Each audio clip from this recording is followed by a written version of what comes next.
Father God, I come before you today, head bowed and body bent. T-Max, I'll give it up, give it up, give it up, give it up, give it up. Thank you, brother. Lord, I want to thank you that last night my bed didn't become my cooling board.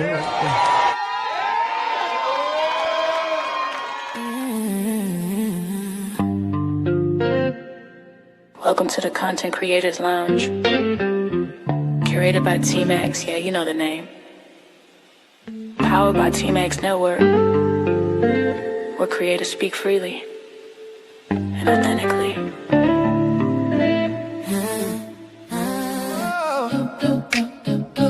Oh yeah, oh yeah. Yeah. Welcome to the Content Creators Lounge. T-Max set the tone, let your guard come down. Yeah. This ain't surface talk, this real life sound, where truth and timing always come around. Yeah. Open mics, open hearts, no filter here. T-Max in the room, voices loud and clear. Yeah. From the culture to the community, lifestyle dreams to accountability. T-Max says, say it raw, say it proud. Every story matters in this crowd. No scripts, just moments we allow. It's more than content, it's movement now. It's the lounge where creators shine. Yeah, T-Max vibes with perfect timing. From growth to laughs, we intertwine. Not just a show, it's a state of mind. Content Creators Lounge, tap in. Built by T-Max, where real ones win. Every episode, pull you in. Yeah, this an experience, not a trend. T-Max bring the voices to one space. Different perspectives, same safe place. Entertainment, growth, and elevation. Real conversations, real-time creation. We talk the wins and the lessons learned. Every mic hot, every story earned. Laugh a little, think a lot. Yeah, every topic hit a spot. Woo! If it matter to you, it matter here. T-Max make it clear. Every voice sincere. Say it how you feel. Say it with your chest. This the lounge where creators give their best. This the lounge where creators shine. T-Max energy, front and center. From growth to laughs, we intertwine. Not just a show, it's a state of mind. Content Creators Lounge, tap in. T-Max Network, let the convo begin. Every episode, pull you in. Yeah, it's an experience, not a trend. Woo! Yeah, T-Max Network. Yo, what up, D? Go Stros. We in here, man. Hey, listen. Hey, ladies and gentlemen, welcome to the Content Creators Lounge on T-Max Network. It is Sunday, January 18th, man. You could have been anywhere in the world, but you chose to be here with us, and we appreciate that, man. Yes, hey, sir. D, we got a few fellas waiting in the studio. Let's pull them Yeah, up. man. Ain't nothing like a good old brotherhood, man. Yeah. What up, Will Smith in the building, ladies and gentlemen. Yeah, what up, Will? How's everybody doing? Good, man. We are so much better now that you're here to save us on Independence Day, sir. And also, man. D, we got brother Ronnie Woodham. Hey, I'm gonna be real solid and real quick. Ronnie ass was supposed to be playing tonight.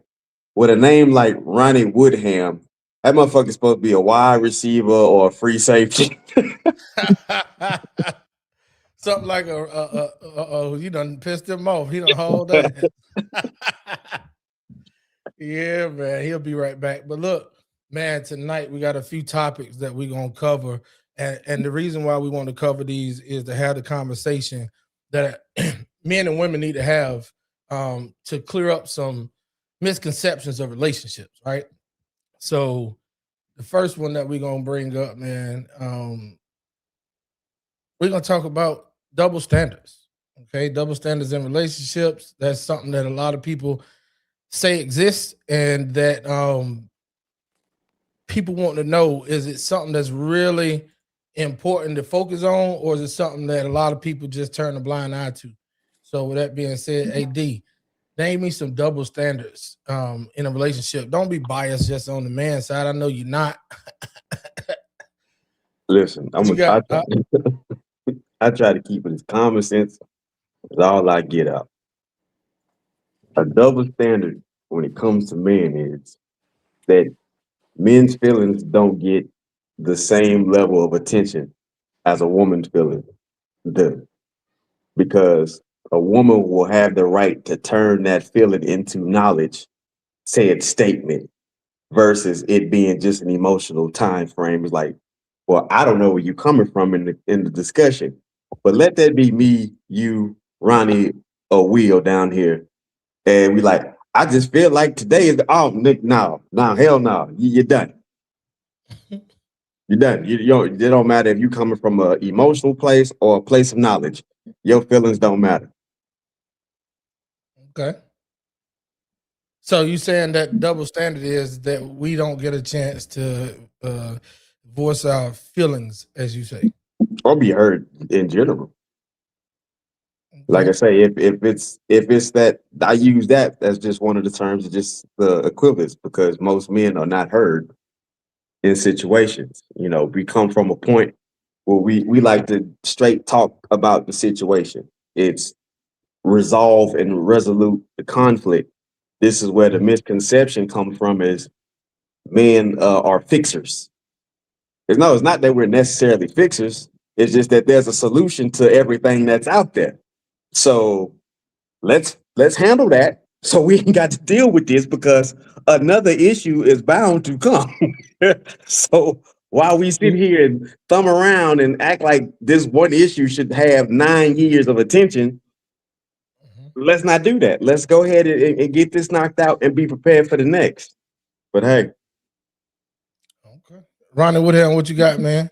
Um, double standards in relationships, man. Name me some. The audio keep jumping in and out. You I good? Can heard you my hear me? name,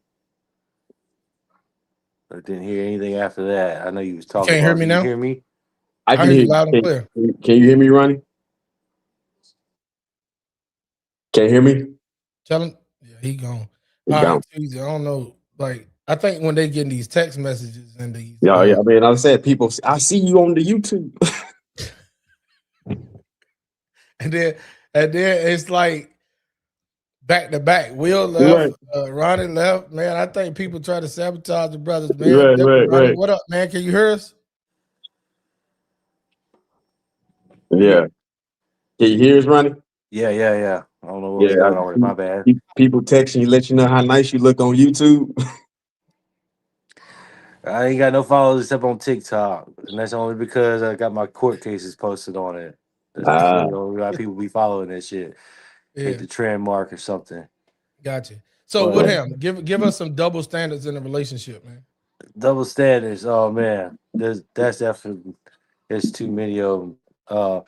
One of them that's most prevalent with me in my previous relationship was the expectation to contribute, uh, no matter what. And in retrospect, it wasn't the other way around, because that was one of the main reasons why my previous relationship failed.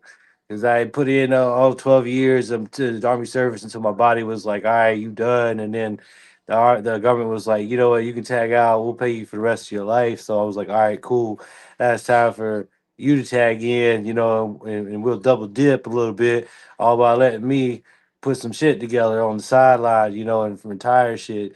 And then after sacrificing my body, what nobody willing to sacrifice in return. And that's like one of them double standards, because it's like the expectation for us to sacrifice and give is it's implied pretty much. Like there is no requesting to it. It's implied. Like if you want to meet that standard of manhood, it's implied that you gotta protect and provide regardless, right? But I'll be damned if we go to ask for some respect, just a Mm, little bit, like the way he talked to me or something like that. Just from, even if it's just from some random stranger. It's okay. like that respect thing is like all. It's like the to me that's the cheat code to a good relationship with a man. It's just figure out his language and respect.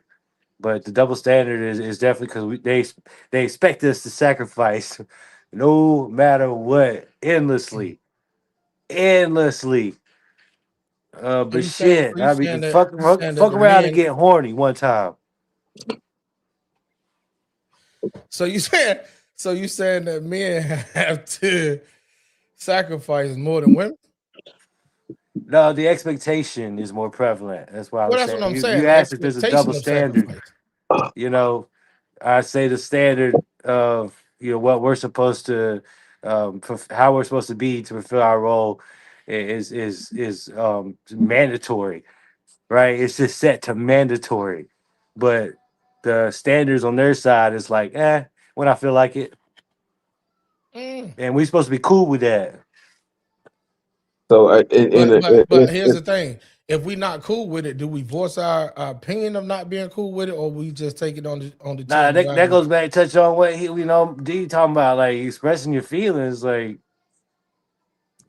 people take it too far nowadays. So now it's just like it's saturated. So expressing our feelings ain't really like, oh, boo-hoo cried, I don't feel good about this. It's like, hey, that ain't cool. That might bring some danger. You shouldn't do that shit. right, and that goes really to some of what both of we saying is just patience. Is that you are required to have a level of godlike patience with this being, but in return, nigga, it needs to be uploaded like an Instagram photo. Do you hear me? you better have that fax sent 10 days ago. What are you talking about? Let you be patient. Nah, it's the level of patience. That's what it really comes down to on a lot of these double standards on particularly for men. Now, on the other side, can we say the double standard for women would be now you can't go been and laid around like 900 times around the block. So Nah. so that we don't be so unbalanced with our thought, right? Give me a double standard that benefits men. How should I say it? A double standard that benefits us that is a disadvantage for women. If I could explain it that way. Being a hoe. Okay, so explain. A man can flat out be a hoe and get praised for it. Secondly, most reason why they get praised for because they're not really ashamed about being a hoe. Okay. So it's like I did it. I did. So that example you just gave is the number one example that most men and women say there's a double standard on that men benefit from that women can't participate in. So outside of that, give me another one, because that one is the most common, and I think that we all know why. We'll get back to that one because I got some questions on it. I would say definitely the ability to take damage. That's advantageous to us, and still keep in line with the ultimate goal with the through power of forgiveness, if you will, right? Self accountability, I guess, is probably the word I'm looking for. Self accountability is advantageous to us for sure, because I can fix myself, correct, and keep it moving. But put some self accountability on them, all hell gonna break loose, and you ain't about to get no apology. Promise you. That's why we always wrong. That's the best way for a marriage to work, right? Allegedly. Pick your battles and shit, right? Yeah. All right, we got one comment that just came through. Shalon Matthews 7054 said one partner feelings are taken seriously while the other is labeled too sensitive or overreacting. Hey, LaShawn, please expound on that. Like, what partner feelings is taken seriously while the other one is labeled too sensitive or overreacting? I assume you saying that the woman's feelings is taken seriously while the man's is being labeled too sensitive or overreacting. Or it could And be if that's the case, why is that? I don't know. I think it's a leverage thing. And that's why we having the conversation tonight, because a lot of relationships are having problems because there's two people in a relationship and either one or both are literally competing for leverage so they can get the upper hand and get the best treatment. Right. So I agree with your comment. Let's put that back on the screen. LaShawn, Shalon, I agree with your comment. She said, "Oh my God, hold on, wait a minute, wait a minute, wait a minute." She said the other way around. So, so you saying that? Oh wow. So she's saying that the man's feelings is being taken seriously, while the woman's feelings is being taken as being too sensitive or overreacting. I mean, Y'all agree? to a degree, right? Because I'm gonna say what I'm gonna tell you I'm why. not knocking you, bro. I just want you to go straight into it. I'm I going lose my straight train into of it thought. because there's one word, 2 syllables, hormones, and hormones be whooping their ass, and that's why when we get to we like I said before, we don't have a full on enough discussion around the brotherhood to have a discussion with our brothers, young, older, in between, and say, listen, it's gonna be some shit that ain't gonna make no sense. Got you. 1 + 1 gonna be 967. You just know to just bro, just grin and bear it, because it's gonna be a point where that heel gonna come back in order. It's gonna level out. Just stay steady. Weather the storm, my G. Weather the storm. I know it's gonna be a discussion. It's gonna seem like witchcraft is being done in your house. I know you're gonna swear you're gonna see moving shadows that while you're in the room by yourself. But bro, stay prayed up, stay focused. Man, listen, I hear what you're saying, but we're gonna go back to her comment, bro. I'm One just partner saying. feelings. Hold on, bro. One partner. I'm just trying to get an understanding because she said it was the other way around. So she's saying one partner feelings are being taken seriously. You got to be shitting me, D. If you saying that you kind of sort of see where this coming from when you say, hold on. One partner feelings are being taken seriously. And she said it was the other way around, like the man's feelings is being taken seriously, while the other is labeled too sensitive or overreacting. I don't agree with that. Well, I don't fully agree. I said I can see the point that she's making because, like I say again, not to discriminate against a woman. I don't know. I ain't got no ties with her. Yes, this is Cheese from TikTok. What up, Cheese? I Go mean, ahead, well, D. I mean, I anything. know you don't know. I know her. Yeah, I'm about to say anything dealing with TikTok. Hopefully her and this drinker right here, this drink. All right, so TikTok. that drinker Franklin 268. What up, Drake? Anybody from TikTok, I'm sorry, it's just not my bag. Yeah, But they don't know that ain't your bag. But the thing, what I'm saying is that the fact of there's a room, this is the slither of room because we know what there is. We don't understand what they go through, and to a point where it is overreacting and it is a too sensitive because of that. So it's not just an empty label, is what I'm going to. It's not an empty label.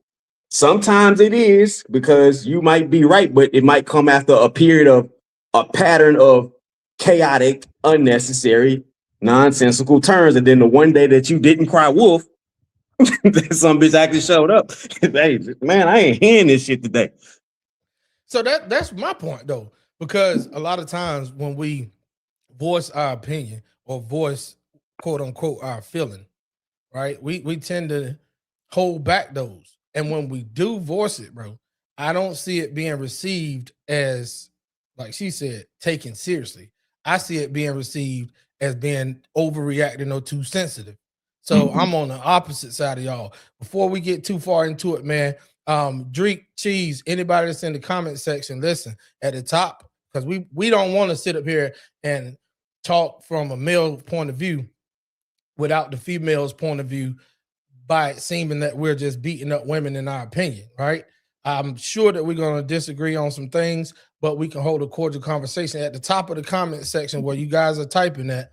there's a link that says join the panel, and there's a link right there. If you click on that link or copy and paste it to your URL, you're gonna pop up here into the studio. Listen, y'all, this is not a argumentative session. This is a conversation that we're trying to hash out between the two male and female mindsets. You guys actually help us grow when you pull up on the panel, right? When you give your opinion to the audience versus typing in. But if you want to stay in the comment section, I get it.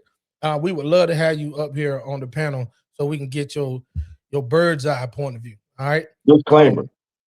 If you come from TikTok, you probably need to sit in the comment section for a bit so you can get adjusted to the freedoms of actually hearing and seeing real terms being used that you haven't seen and heard in a long time. Like, watch this. Nigga, I almost spit out my drink, bro. Like, watch this shit. They ain't the community, they homosexuals. They ain't on the spectrum. Bitch, they retarded. They ain't unalive. Somebody killed them niggas. It wasn't a pew-pew. It was a motherfucking pistol, a gun, a gat, a rifle. You see that? See my man smoking? It's all good. It's get. I understand you. Welcome to the northern side of the internet. Harriet Tubman once said, I would have freed more slaves if the motherfuckers knew they were slaves. That, that's what she said. So I'm just putting it out there. All right, so that's the king of common sense that just spoke, ladies and gentlemen. That's the awesome one. That's my dog. Right? Live free or die, bitch. Oh, we got Lady Cherie. Cherie Hayes 4537. She laughing out loud. All right, so look, D, I got a video that I want to play, but it ain't even fitting if we don't have some ladies pull up. Now we can play it, we can talk about it.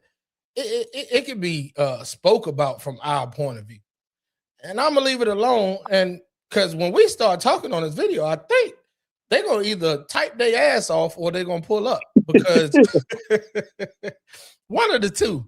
So do y'all want to go ahead on and pose it, or do you want to give them a 30-second countdown to come on up here and jump in the conversation? I would say go ahead and post it because they got to get acclimated. They got to get adjusted. You know what I mean? I was over on their stream a while ago when they was transitioning to come over, and they wanted to know what it was about. I love blind reactions, right? Yeah, we talk about double standards and Megan Goode, and we're gonna, matter of fact, let's do it like this. Let's read the soft. This is the soft intro to the conversation that we really gonna have. So the reason why we talking about double standards is because Megan Goode previously made a move and when a life move far as a divorce type situation. And when they asked her what was her reasoning for making that move, this is what she said. Megan Goode left her pastor husband, Devon Franklin, because his Christian lifestyle, this is her words, not mine, because his Christian lifestyle was too demanding. Yet now she's fully embracing the world of Hollywood's so-called bad boy, Jonathan Majors. Reports suggest Megan Goode is the one footing Jonathan's bill, from child support for his daughter to even dog training costs totaling around $75,000. This has reignited conversations online about the double standards in relationships. Men argue that women often create strict expectations for the nice guys, but seem more flexible when it comes to the men with an edge. With Jonathan, Megan appears to be showing deep passion, loyalty, and dedication, things critics claim she never offered to her husband, Devin Franklin, right? The harsh truth, some say, is the bad boys often receive a woman's genuine devotion while good men face entitlement and conditions. It's a debate that keeps growing louder across social media platforms. Ladies and gentlemen, hold on, D, for anybody to speak. We got one that just pulled up, and welcome to the stage, Miss Cheese. What up, Cheese? What up? Thank you. Man, thank you. You are brave and a scholar for pulling up. And then when I say brave, I'm talking in a good way, because hopefully you hold it down for the sisters that can. Yeah, but look, man, trying is good enough, but knowing is half the battle. Turn your camera to the side for us real quick so we can take up the whole view. Which way? You turn your whole phone to the side. Yeah. Boom. Oh, okay. There she go. All right, too easy. Now, go ahead. You had some things that you wanted to say on the double standard, and you said that it's the other way around. You said that men are being taken seriously, and right. It's like we're like our feelings are not valid. Like, oh, you being too sensitive, or don't do that. Okay. I'm drinking that we're my being drink. too sensitive or and things like that. Like that's what I'm saying. So you're saying from a woman's point of view that when you voice your opinion to a man in your feelings, it's being taken that you're being too sensitive or overreacting. Yes. Okay. Now, D also one. I agree with you when you say you can see her point of view, where she's coming from. Not necessarily that we agree with that shit. Right. But you can see her point of view of where she's coming from. When I slowed the question down and she responded, I get it. From your point of view, when you voice your opinion in your feelings, the men are saying that you're overreacting or being too sensitive. I get it. Right. That's because I believe that men don't have the same type of knee-jerk reactions to feelings. So we can't handle y'all's when you voice them. We don't even know how to respond to it. The only way I get it. Okay, I see where you're coming from, but I don't agree. We don't know how to respond, so we quickly label y'all of being overreacting or being too serious. Okay, I mean being too sensitive. Cool. So now if we flip it and we ask you that same question, when men voice their opinion, do you look at it, not you personally, we talking in general, do women look at it in general?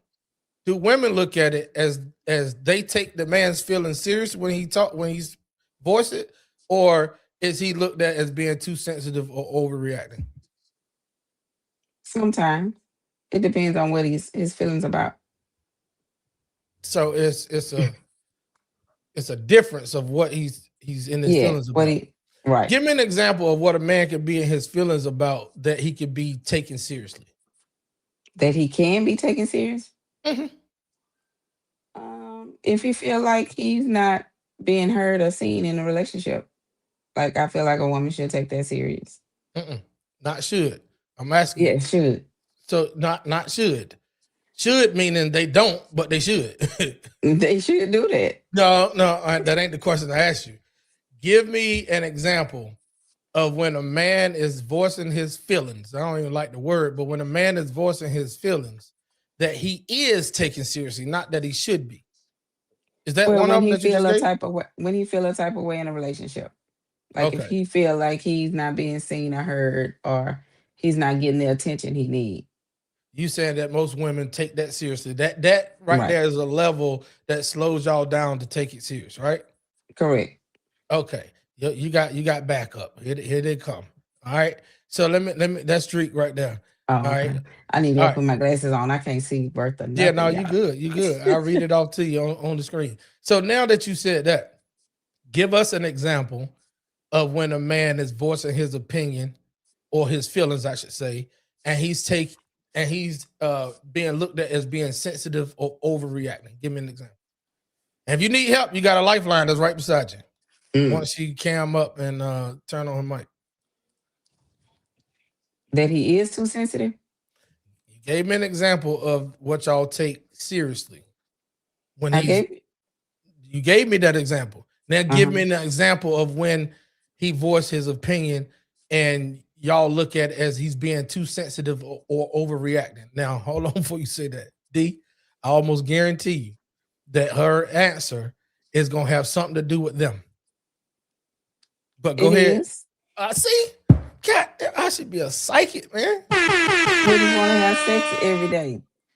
Huh? Like, we have too much stuff to do to have sex every day. I almost gave the most man-filled answer, and my brotherhood across the entire globe would have been proud of me. But I'm not gonna do it because You can do they it. they know they all felt it in here, brothers. I'm not gonna say it, but y'all know the answer. What I need? Oh Lord, what I did? You You didn't didn't do do nothing. nothing. She done logged out. Is what you did. Drake, what up, man? You can hit the unmute button and cut on your camera if you can. Uh-oh. I don't know if she all the way in or not, because when she came in, it didn't do none of that. Drake, you there? Nah, she ain't there. Yeah, Yeah, man. man. I We're gonna leave it almost. to technology. I'm not gonna say it's on purpose. We're gonna leave it to technology. But we did have let me see. Okay. Yeah, so that was just Drake saying, hey everyone. All right, there go Cheese back in the building. I'm sorry. No, you Now you good. good? I thought you was Yeah. overreacting. Oh no. Okay. So your example of a guy being too, I don't even understand what the hell you said. Your example of a guy being too sensitive or overreacting is Right, because they be doing too much. Like but you every missed. I time, think you missed the question. I don't mean to cut you off. Let me reiterate what I said. You use a physical thing versus me asking because when he's voicing his feelings. So yeah, you're saying the feeling of wanting to have sex all the time. all the time, and then they're gonna get the you must be having sex with somebody else. Is it all those feelings gonna come up? How is that overreacting or being too sensitive? And Because how just much time are we because, talking exactly? huh? How I much said time are we talking exactly? If we if it we could be. talking one if we talking one day, I gotta agree with you. If we talking 3 to 4 weeks, now wait one damn minute. I gotta side with bro. What's going It on? it could be 2, 3, 4 days, and it's still too much. But y'all gotta realize women got Who a is whole bunch of this? I stuff don't know who this is. I don't know who this is. Oh, I know who this is. And I swear to God, what I happened wish to they Drake. pull up. No, not you. Not you. Um, I'm talking about in the comment section.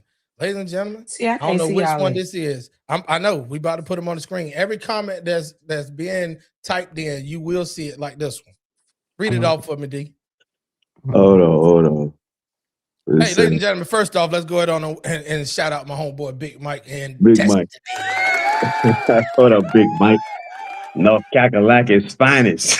Now I don't know which one of the dynamic duo that is that's typing. I assume Yeah, it's shout out Big to Mike, both of them. Shout out to both but of us. Sex should never they come be. in a package, right? And Yeah, with that being said, if Mike typed it, she agree. So go ahead. right. Sex Sex should never be needed by a man. If we cuffed your duty, I don't care about the option. Take off regardless. I'm tired, emotionally exhausted, had a bad day. I still got to perform. Why do women differ? Hey, shout out to Big Mike doing Big Mike things. Because y'all don't realize we have 100 million things going on in our Wait, head. I missed the question. Where is it? Where is it taking place at again? What Hold on, You in hold on, said, hold our on. head? yeah, the Yeah, yeah. geographical location is in your head. Correct. All right. Yes. Thank you. So we're not emotionally there. No, I know. It's not that you're not. It's just that the fact it's taking place in your head. Right, I because need a we're thinking drink. about a lot of stuff. Yeah, yeah.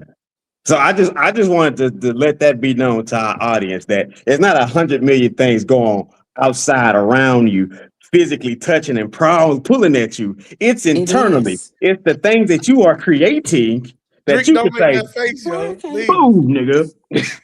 All right, so let's catch Drake up to the look. We talk about double standards, Drake. We talk about in relationships. Name some, right? So then I asked the question of off of Cheese's comment that she said that this. She said one partner, this is her example of double standards, or one partner feelings are being taken seriously while the other partner is labeled too sensitive or overreacting. And she said, this is her words, not mine. She said that her definition was that the woman's feelings is being taken like too sensitive or overreacting, and the man feelings is being taken seriously.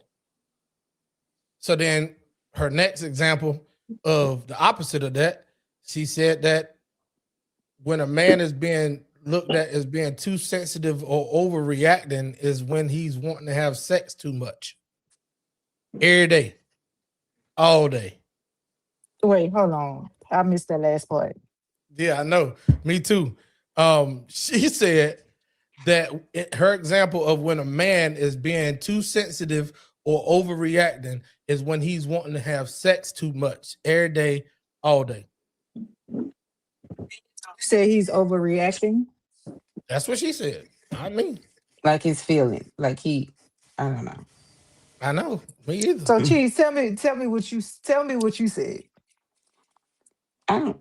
He said, give him an example of when a man feeling is not valid or something like that. I use What it was. I use your comment. It wasn't mine. I said, give me, because she said one part of the feeling is being taken seriously while the other one is being labeled too sensitive. All right, Drake, let me pose her comment to you. So, Drake, give me an example of when a man voicing his feelings is being taken seriously. And I'm gonna give you her example, and I agree with her on that part. She said when a man is saying he's not being heard or being seen, that slows y'all brain down enough to where y'all listen and take it seriously. Then I said, well, give me an example of when a man is voicing his feelings and he's being too sensitive or overreacting. She said when he's wanting to have sex all day, every day. So the question I'm gonna pose to you, Drake, is you give me an example outside of a man saying that he's not being seen or heard. Give me an example of when a man voicing his feelings is actually being taken seriously.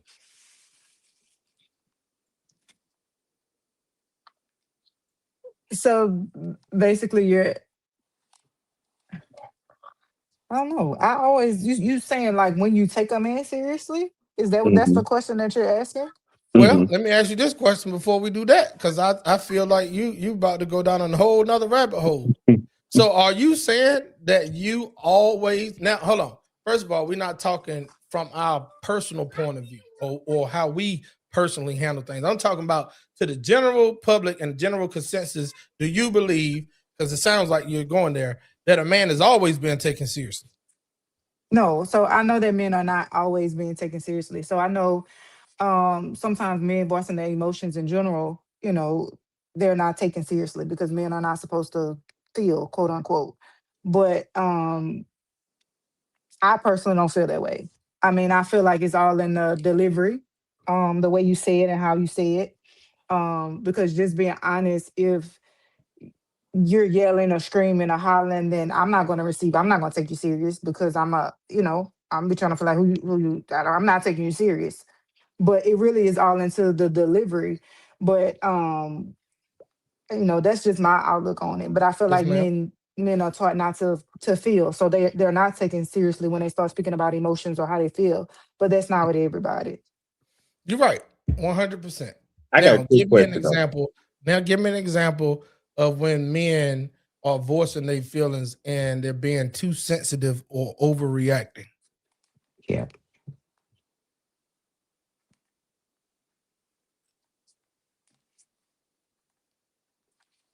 Drake, She thinking about it.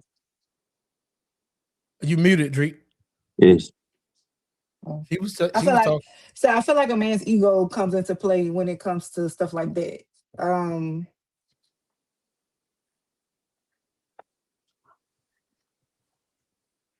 What was the second part of that question?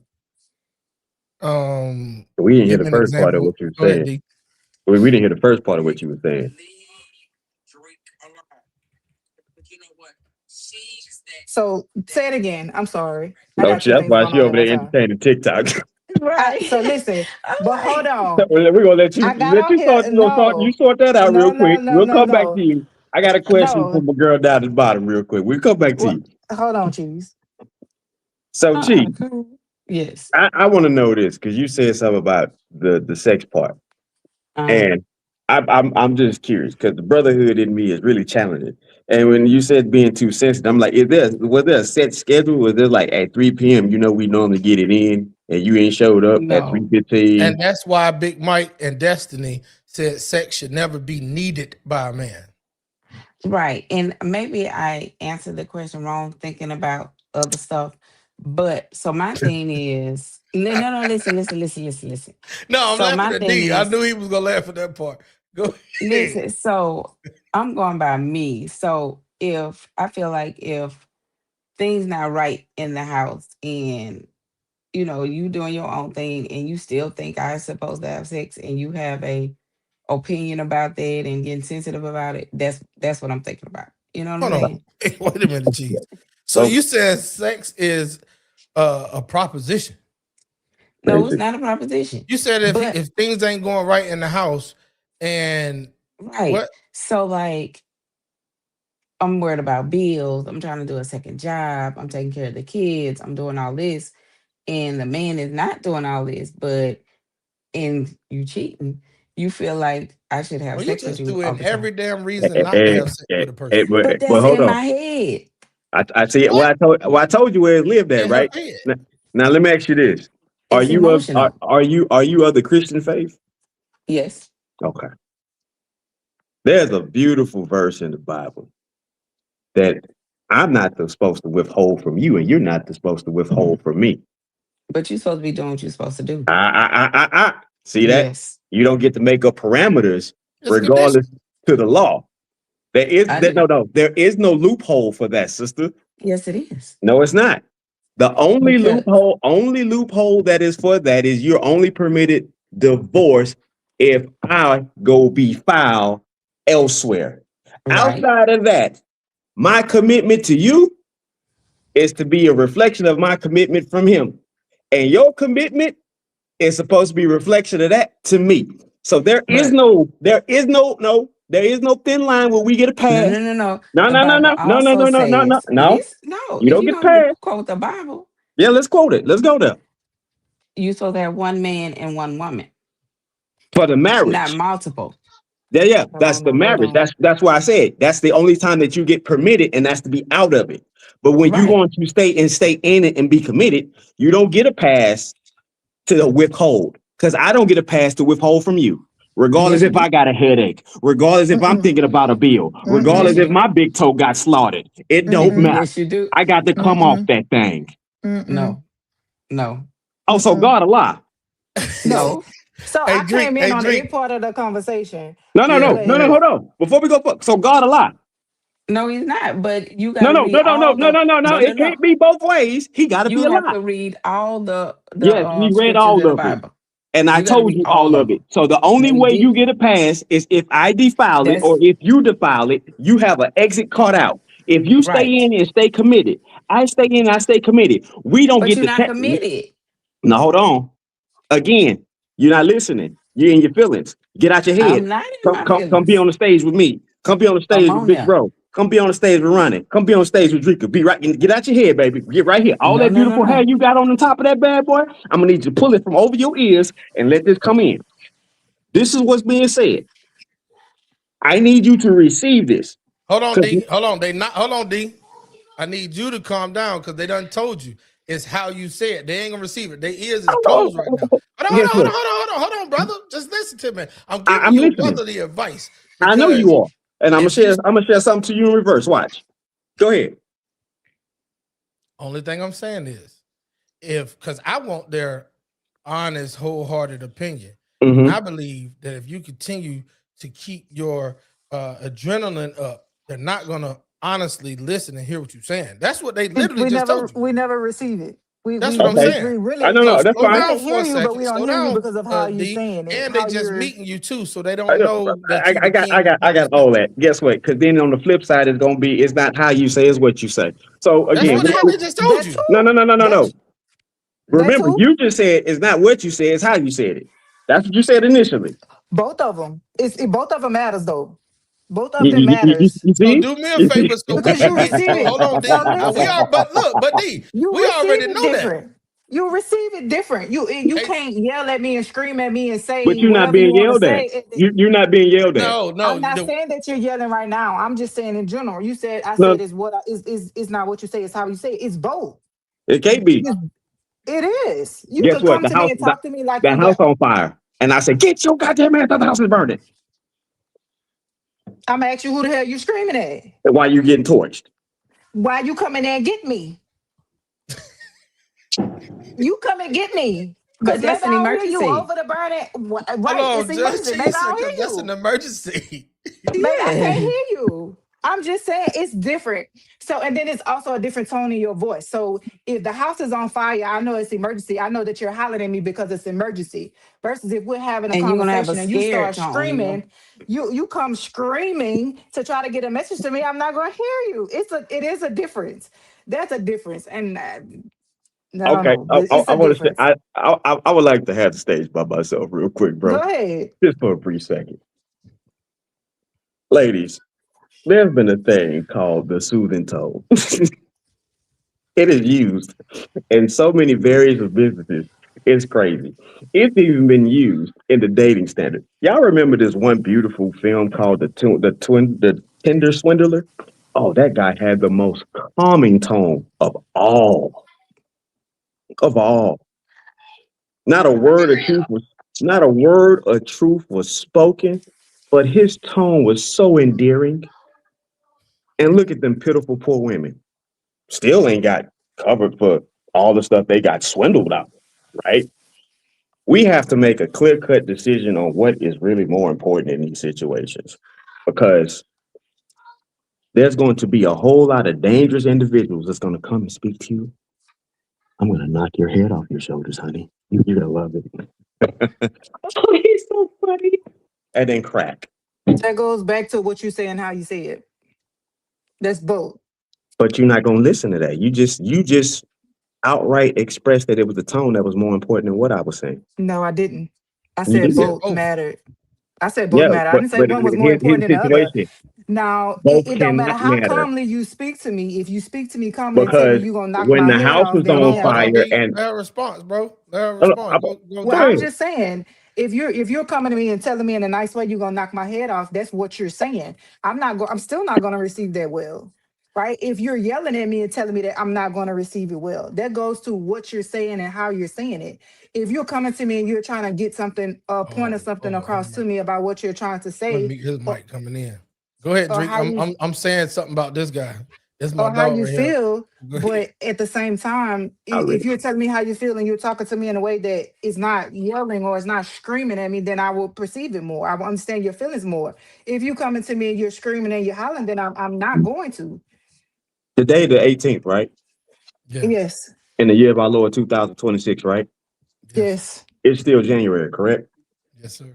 Okay. yes. My beautiful black sister sitting up there next to you on this stage very much said when I said I'm gonna yell at her about the house being on fire. She's She gonna ask said you she who gonna the hell stay you there. yelling. She's And gonna then ask she you who said, the hell why you did I yelling. come get her?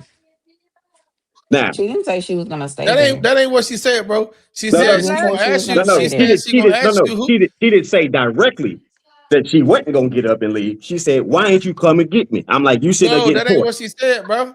She Yeah. said she gonna ask you who the hell you yelling at while you're coming to get her. No, I'm not. Self-preservation is king. I Mike. guess. I guess, but in the sense of the man being a man, I expect you to come get me. You screaming across the house. What if the boy's falling? I can't hear you. It's so much that go into that story. So Yeah, we we can create all the damaging scenarios we want, we but at can. the So end of so the let's do day, it like this then. Since it's so much going in the story, we got a couple right here. Two of them, but it's two guys, I should say. One girl, right? And I read off. Oh, you I laughing read at me off. because I'm looking? No, we can't see you because you covered up. If I do like Oh, this, okay. we can see you. But no, I put this up. So I read off. Hold on, Drake. What's Drake? Oh, you Who is good? it? Yeah, I'm good. Nah. What's wrong? Okay, gotcha. I oh my, thought you was real focused in on this picture. Like, who is that? You don't know who that is? I no, I I know what can't it is. see it. That's why I was asking who it is. Okay, cheese. That is Megan. Megan not so good. Okay. All right. Yeah. I read off something here about her situation, and I want y'all opinion on it because this is a prime time while we got you guys. We rarely, first of all, man, let me slow it down for a second and say this. We thank you guys so much for pulling up. You ladies, I'm sorry. We thank you ladies so much for pulling up because I know both of you guys personally off of the other platform, and I know that y'all voice your opinion and you give your honest and true thought. So that's why we really, really love the fact that y'all pulled up. But I'm gonna stop for 1 second and shout out my man Big Mike and Destiny in the building. He can't unmute fast enough. Come on, Mike. That man, Come get on, in there, Mike, boy. unmute. Yo, how y'all doing? How y'all doing? I apologize. What's going on, man? Nah, you good, man. Destiny down here, man. When we have these type of conversations, I leave the woman in the bed. This is a deep spiritual conversation. This is something for growth, motivation, movement, progress. I definitely got something to say with the double standard thing, man. Can, Okay. can I cook real quick? Hey, give him the Yes, sir. stage. Let me give them this little prelude about the old girl, and then you can cook. You can cook as long Say as less. yeah. All right, so here we go. So your girl Megan Great, Megan not so good. It says Megan Good left her pastor husband Devin Franklin because this is her words, his Christian lifestyle. What is that? Uh-oh, somebody playing on another device? Oh, got a phone call. Yeah, it bounced in my ear. Oh, something must have All came right. through my phone. So no, you good. So Megan Good left her pastor husband, Devin Franklin, because she said that his Christian lifestyle was too demanding, yet now she's fully embracing the world of Hollywood so-called bad boy, Jonathan Majors. Now, D made a great point and said she had what, D, in between the two? She had a fun time. She had a fun time in between the two. She Okay. had a fun So she time. was dealing with, okay, too easy. All right. Well, that's human nature. Okay. Reports suggest Megan is the one footing Jonathan's bill, from child support for his daughter to even dog training, costing totaling around $75,000. This has reignited conversations online about the double standards in relationships. Many argue that the woman often creates strict expectations for the nice guys, but seem more flexible when it comes to men with an edge. And it goes on to say some other stuff. The harsh truth: some say that the bad boys often receive a woman's genuine devotion, while good men face entitlement and conditions. It's a debate that keeps growing louder and louder across social media. Okay, so now that y'all have that about Megan Good, and we talking double standards and all of that, Big Mike, what you got to say? Yeah, so really quickly, I mean, the double standard thing, it goes really far. It's indoctrinated in us today. At the end of the day, if we want to do it biblically, which I believe everyone should, we should do it biblically. You are our rib. Our rib. We're not your rib. We're not your head, your heart, your emotions, your nervous system, none of that. You are our rib, which means theoretically or biblically, you come from us. So if I need your support in any way, and I don't want to hear if I ask you for sex every day, then that means that I'm sensitive. No, it just means that I'm sexually hyper. And if you can't handle that, that's perfectly fine. It don't mean I love you no less, but at least allow me to go somewhere else and get that care tended to. Don't be selfish. Don't say, well, if you love me, you wouldn't step out. I'm not stepping out. I'm asking you, can I go out? I'm not stepping out. I'm letting you know that what you're doing for me, other than sex, is exactly what I need. And I don't want to hear, oh, it should be more than sex. It is more than sex. It's a pie chart. If you put a pie chart, come on now. If you put a pie chart, everything has its own value. Sex is gonna have one value, emotion gonna have another, intellect will have another, spiritual will have another, physical will have another. So they all got their own value. But if I take one piece of the pie, I'm not whole. If I take one piece of the pie away because I'm adhering to your feelings or how you feel on any given day, then I'm not whole. And if I tell you that, I'm not being sensitive. I'm just giving you a heads up that I'm not complete. And as a man, I'm gonna be complete. So Okay, that stop means right you're there. gonna Stop step right there, up. because we got 6 minutes. Stop right there. Hold on. Just what you just said at the end. Say that one more time. If you come to her saying something and that you're not whole, what? I said if I come to you saying that I'm not 100% whole, which means I didn't just step out. I didn't go find it somewhere else. I came to you. And it starts like this. Babe, what's up? Can I get some? Oh no, I'm too tired. Next day, babe, I was thinking, you know what I'm saying? We get to it. Yeah, I'm a little tired today. So I'm coming to you on two different occasions in two different ways. I'm not giving you the same thing, expecting different results. That's the definition of insane. I'm coming to you in different ways. Then on the next day, you come home, I got the music playing. I already got the candles lit. Oh, babe, I had a long day. So that's 3 rejections. That's 3 times a man was being vulnerable to you. That's 3 rejections. And then he finally comes to you with the conversation and says, hey, listen, like, I feel like we should have more sex. Yeah, but I be tired and I be this. When does a man get the option to be like, well, I ain't pay the bills because I was tired? Oh, I didn't treat you nice today and care about your hair and your nails and all the new things you did today, and I didn't take heed because I had a long day. When do we get that opportunity? If y'all gonna afford us that opportunity, then by all means, hold your pussy to yourself. Excuse my French. Keep your Nah, legs your French closed when you want is to. on say over here on YouTube. You know what I'm saying? Keep your legs closed when you want to, but allow me to do the same. Don't hold me to this high, Jurassic new standard, but you're not willing to meet the other side of it because now you're just being a selfish person. And in that case, I really Okay. don't care how you feel, and I'm gonna go get mine. All right, Doesn't mean I Teasy. don't love you though.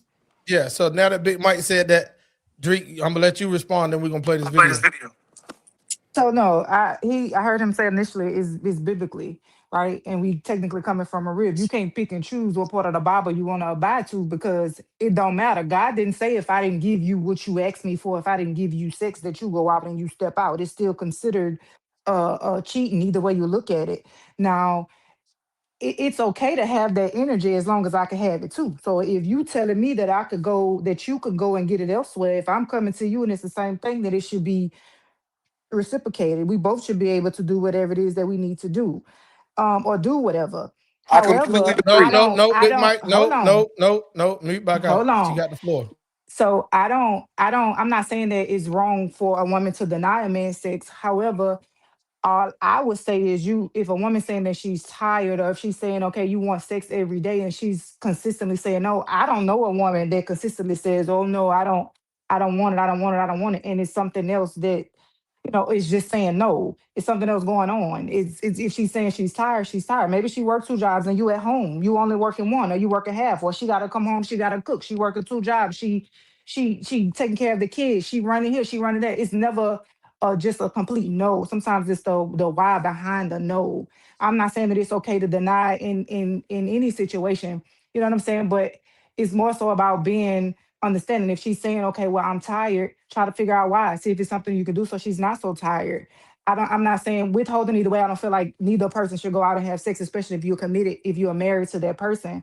But women do get tired, just as men get tired. But I'm sure if the man is out there paying the bills and getting the hair and the nails and whatever else is done that needs to be done, then the woman's not working as hard to go and try to do whatever it is that she's tired of doing. So again, withholding is not something that I necessarily say, okay, I agree with. But if there is somebody that's saying no, then there has to be a reason why. All right, man. We let you land that plane. D taking notes. Ronnie over there shaking salt and pepper on Mike's conversation, saying that he cooking. Big Mike want to respond bad as shit, but he already had it, said his piece. Cheese, you got anything to say before I play this video? No, you can play it. Okay, now just to give y'all heads up, I'm letting you know this video is about 6 minutes long, but I'm gonna play it all the way through without stopping it for a reason. D doing it smart. I got my notepad over here too, because there's gonna be things that everybody gonna want to talk about. And here's the video. Let's go and play it. Man looks like you. Women are the ones that make men emotional. Women are the ones that make men weak. Their default settings, when they're in their natural state, they think from a place of reality, logic. Women come in and confuse those things. They come in and their love is more violent, more chaotic. It's got to have a lot of symbolism. So for men, when they get married or when they're in a relationship with a woman, they commit to a woman, it's like the basic is they love you, right? That's a no-brainer for men. They love this woman. But for women, they need to see the love consistently. So you have to bring me flowers, cards, do big things, extravagant things like I see on social media for me to see this love, right? It's not enough to just that's basics, that's default settings, is that we are committed to each other because we love each other. No, we got to add to it, right? So the love always got to extend, right? Women move based off of emotion. So if they don't feel like you love them today because you don't see it, you don't physically see, which isn't moving by faith, by the way. That's why your dedication to God matters, and how you'll submit to your husbands, and how you'll feel about your husbands, because you don't have to see God in the works and doing things for you to know that he loves and cares about you, right? And so because men carry the spirit of God, and because they're made in God's image, it's the same. Like, they don't have to, it shouldn't be that they have to show it to you. Your husbands have to show it to you all the dang time for you to have faith and trust that they do love you and they do care about you, right? But see, this is what happens when women turn men into emotional women.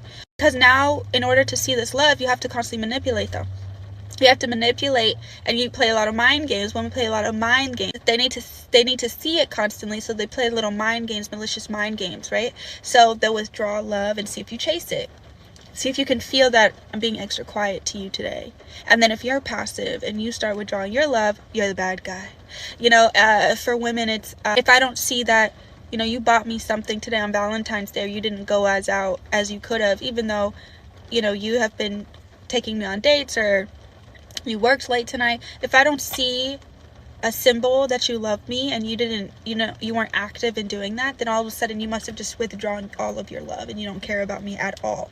Somehow not seeing one thing determines all of it for women, determines the whole gosh darn relationship. What happens is now you keep him in a constant state of fight or flight mode. Ooh, y'all don't want to hear this. Oh, golly. You keep him in a constant state of fight or flight mode because he don't know if you're going to leave.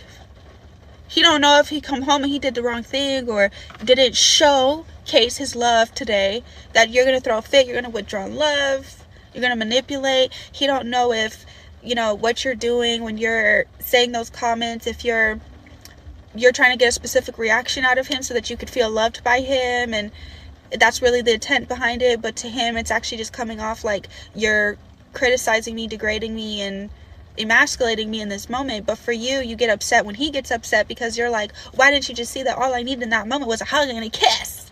And so what happens is you keep in a constant state of fight or flight mode. So now he's starting to get irritable, emotional himself. He starts playing the same mind games as you, in the senses of, I'm just going to withdraw love from her then. I'm not going to give into this, so I'm going to stay distant from her. I'm going to avoid her. Even though I love her, I do love her. That's basic default settings. But I'm going to avoid her.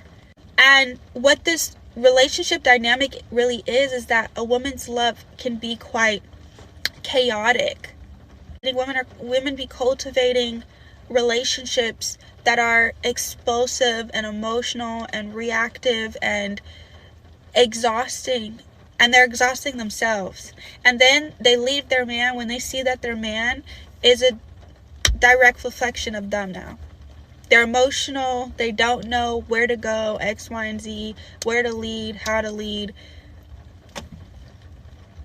Now they don't even know what love is anymore.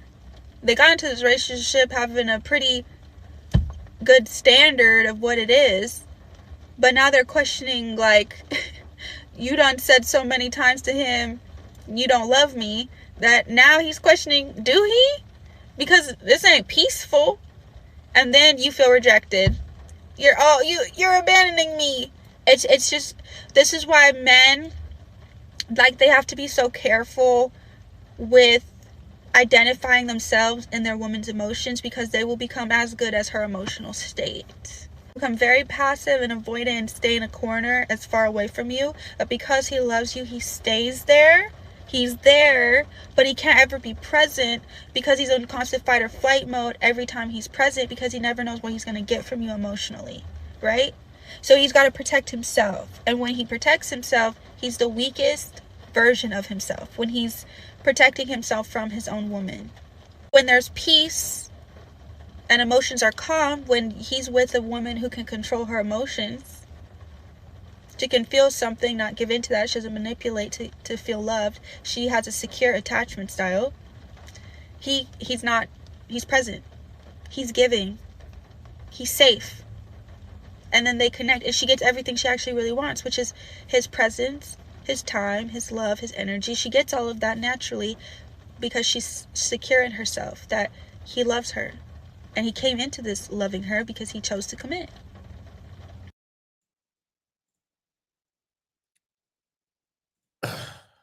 All right. I noticed one thing, D, and this is the reason why I gave the disclaimer that the video was 6 minutes long. Even though Cheese cut off her camera, I'm sure she was listening because she got it's in her ear. Drake is in her ear as well. She was moving around. I just want to make sure that we all heard every word that she said and spoke about. So we're gonna get the ladies the floor first. Because it's ladies' night. We can give y'all the floor first. Any one of y'all that want to unmute and voice your opinion of what the young lady said.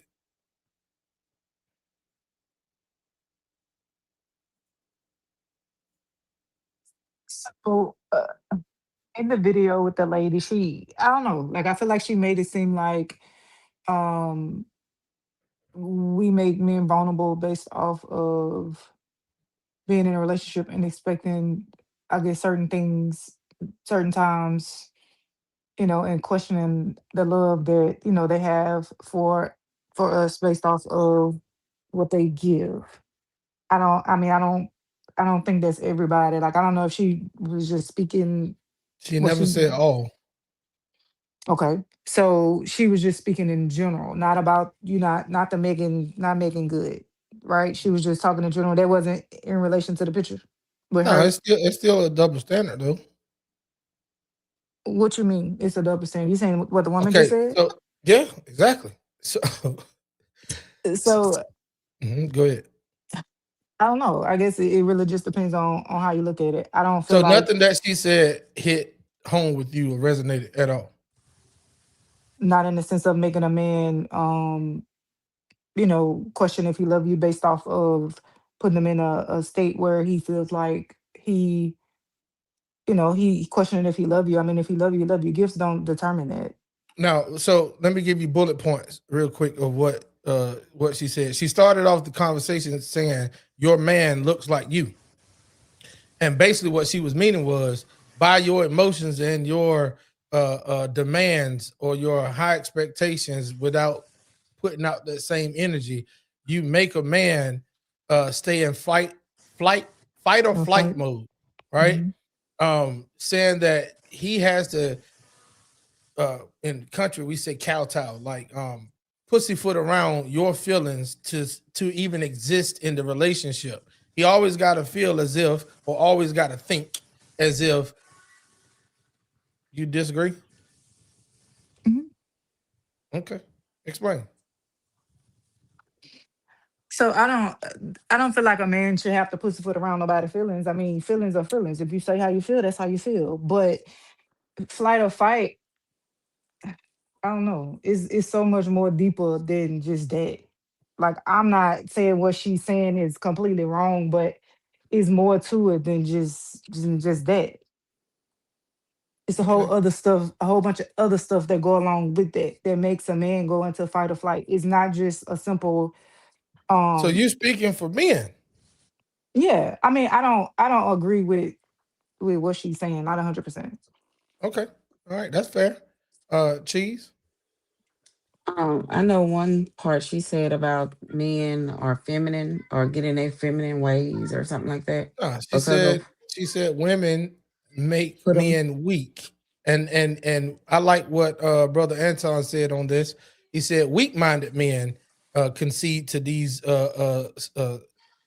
situations and become weak. So I agree with that part. It's weak-minded men. Some men just don't give a fuck, and if he don't, then therefore you either gonna have a lot of term. Here's what I want to say: you either gonna have a whole bunch of turmoil because you're still being the version of a woman that she described, and he's just not having it. Therefore, y'all always fighting, or he's gonna be a weak-minded mug and he's gonna concede to all of your shit all over the place, and he's just gonna go along with it.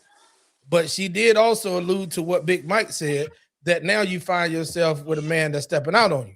So, like, at the end of the day, she gave bullet points. The first thing she said was, "Your man looks like you," meaning you done made him into he allowed you to make him into a man that just bends and pussyfoots around, tiptoes in the house to see if you all right today, if you not, and all this other stuff, right? So that's what she was saying. And go ahead, Chief. So that's what I'm saying. Like it's a beta man or something that is gonna turn weak because of a woman. If that sounds right. That, So I that's don't understand. Like I that's right. don't think a woman can make a man be feminine. She didn't say feminine. She said feminine. Hmm? I didn't hear her say feminine. I heard her say feminine. Mhm. At She what point, did. D? Do you hear feminine? I think the feminine She in didn't y'all. say make him be feminine, but They she get said, into but their He he feminine turned into ways. his feminine ways or his something like that. response is feminine. Hmm. He's not feminine. He just responded Becoming feminine. feminine. That's what I'm saying. He's Right. not becoming feminine. He's No. responding to you Yeah. in a way that pleases you, so he can keep some peace. Yeah. So he can save the relationship. But I don't think a woman can. I don't know. Well, No, I no, no, feel like no. a Go woman ahead. You can't got make the whole. I just feel like a woman can't make a man feminine. So that's what I got from what she was saying, that he's becoming feminine or he's looking like you, so he's feminine. So I don't think that This is good. he'd This want is to be good. feminine. This is good. This is good. That's why I said, I wanted to make sure that y'all heard every word she said, and was really listening with an honest ear. Because here's what I want to say, and then I'm gonna turn it over to Brother Woodham and D. Um, Almost every guy that I know, including myself, has experienced that, if not still experiencing it to this day.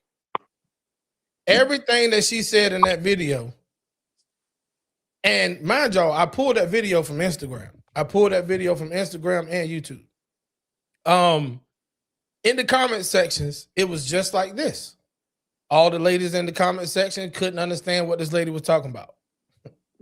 All the guys was 1000% on board, not just because she was talking about women, it was that they experienced it. And they gave some examples of their personal experiences. So when Drake was trying to say that she don't think that men feel like, I said, oh, you speaking for men? Because contrary to what she said, I know a whole bunch of men that not feel like that, literally experienced that. Brother Woodham, what you got to say? There's a lot of layers to that. But I'm gonna try to keep it simple. Um, what I got out of that was really more of a deposit withdrawal system that I kind of compare the relationship to when I speak about, or at least when I think about how it works, how the best way for it to work, deposit withdrawal, because you can't withdraw but so much if you don't deposit so much, right? Your bank account go empty, and they may or may not have an overdraft protection, maybe draw a little more, but eventually, if you ain't making deposits, you're gonna run out of withdrawals. So going tying into the sex thing, trying to go full loop here for you, boss. Um, but that to me, that's if I can't make that type of withdrawal and I'm making deposits, it will become a problem. But I think we're all getting it wrong, getting it twisted ultimately. So I appreciate what he was talking about for the most part in regards to uh, that pie chart. But this you got to create alternatives, for sure. There's definitely plenty of ways to appease each other in a relationship when it comes to being sexually intimate. Even if it comes to being creative, you got to figure out ways. If you're too tired to lay down for 5 minutes, and let me get your hand or Five something. minutes You know what is I'm saying? diabolical.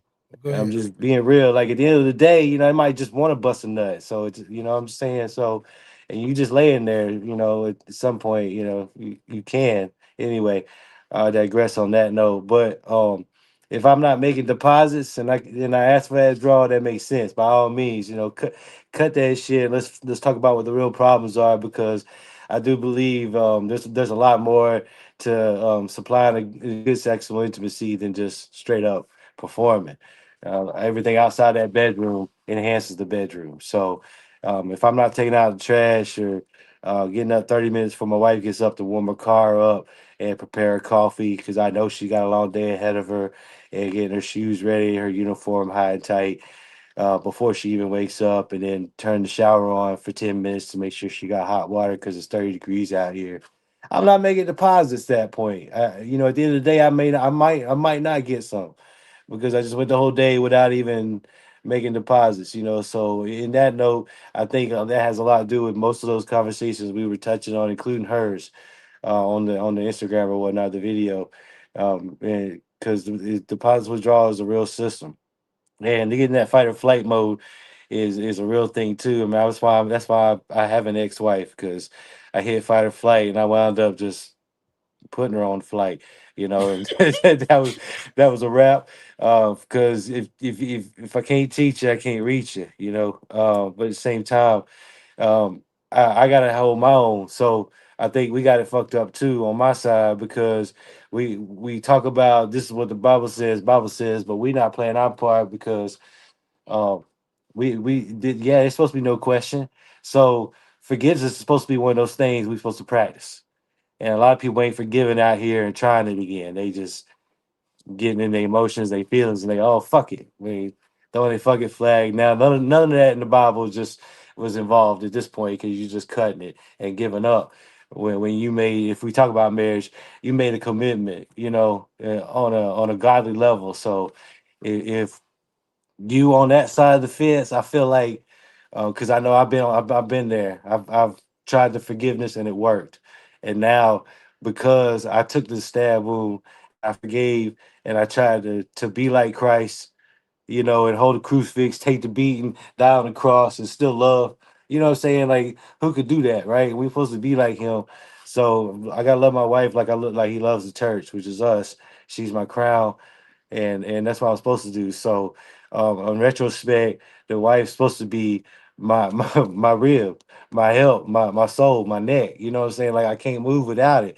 So if you can't, narrow down with that communication skill, and maybe listen to my feelings for a moment, because there might be a reason why I'm speaking at that level.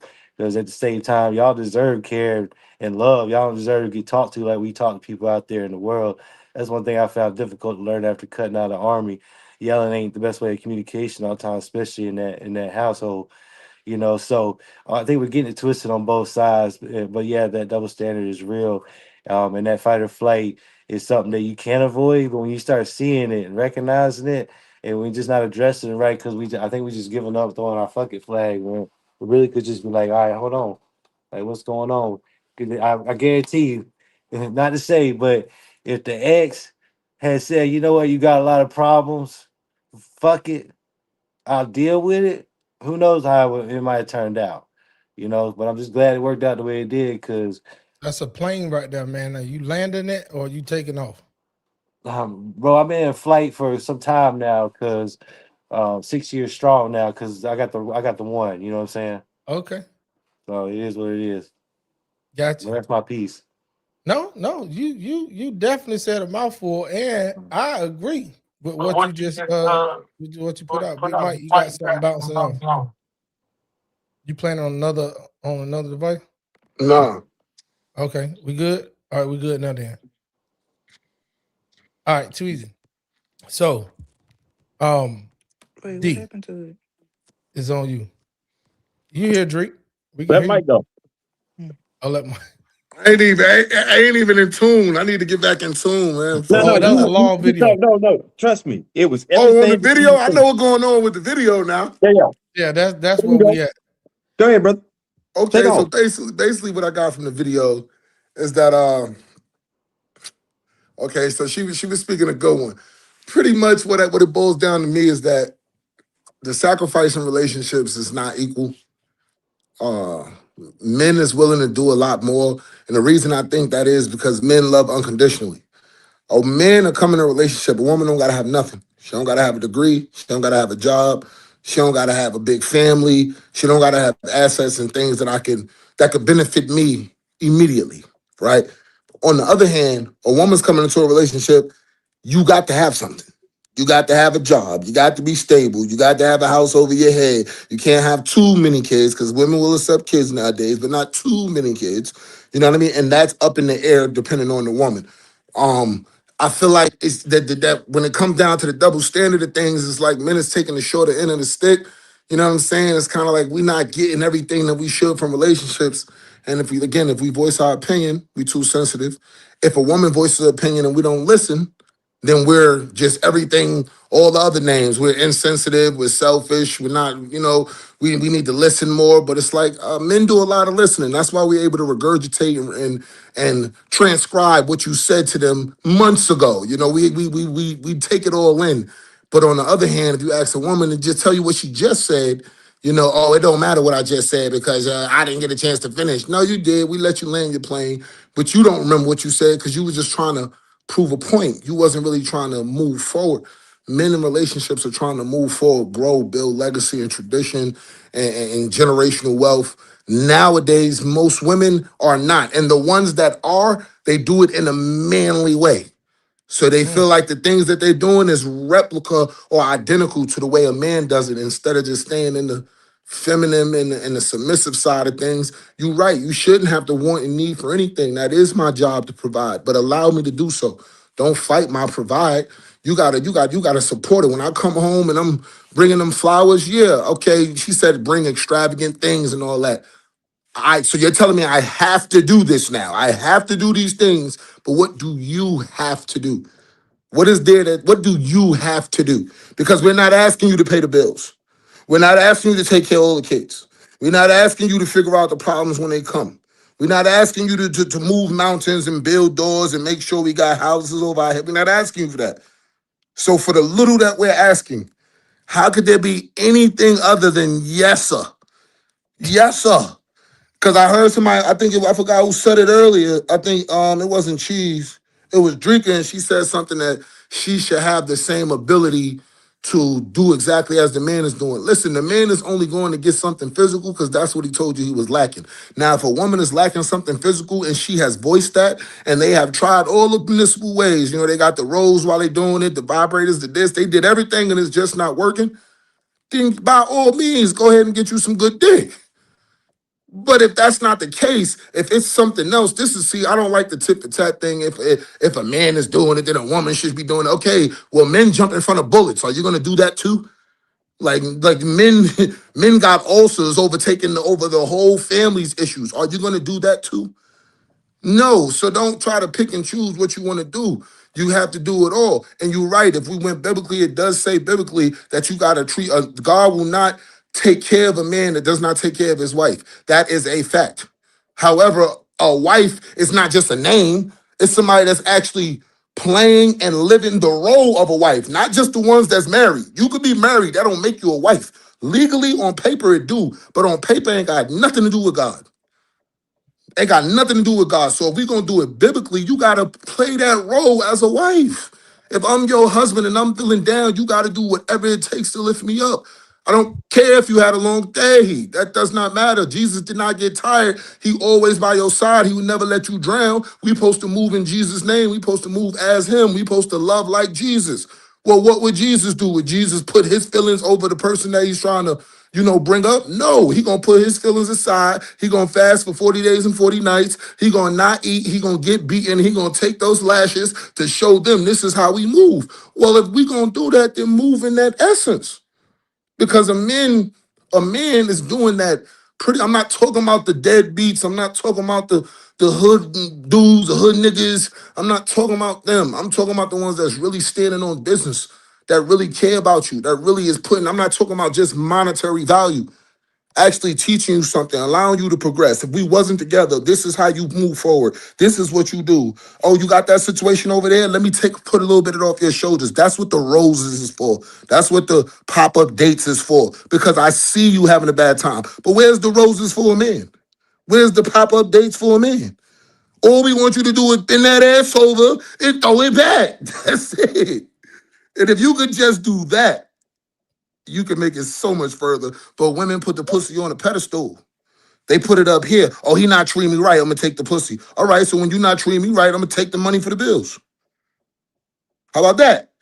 Since we playing tit for tat, because I only could take what I'm given, right? Because you obviously don't consider my dick as godly or good enough for you to be like, you know what I mean? Damn, I can't live without that, because obviously if I could just say no, you're not getting no sex, y'all don't care about that. So it's the other things that y'all really care about. It's the other things. So let me hit you where it hurt. You really care about your nails. Well, stop biting them off. You really care about your hair. Well, stop sleeping in it.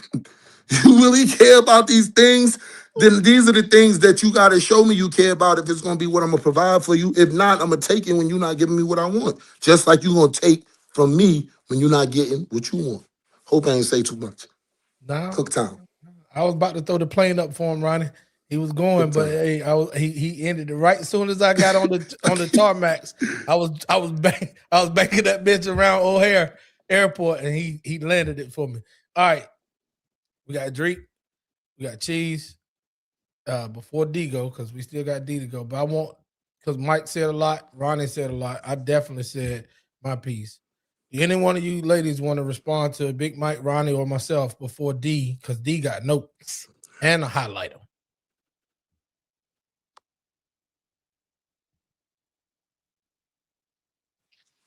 So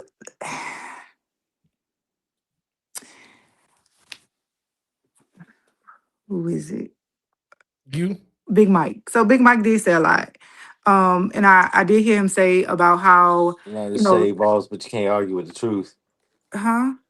No, go ahead. Ronnie, hi. Go ahead.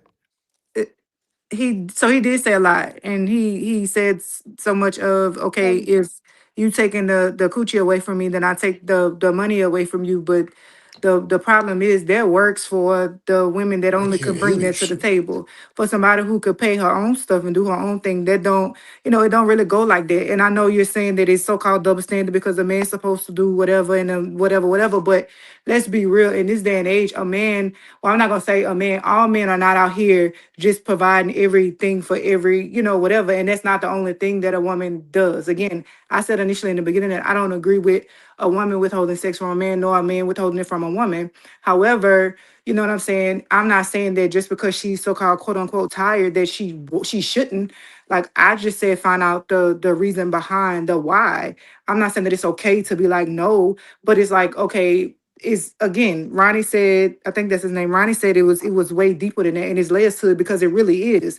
There's no set standard for anybody. Everybody moves different, and it's more to it than just sex and money and flowers, and it's more to it than all of that. And it no matter how much we talk about this, it's still going to be something double-sided because everybody going to feel how they feel it, on both sides, rather it be a man or rather it be a woman.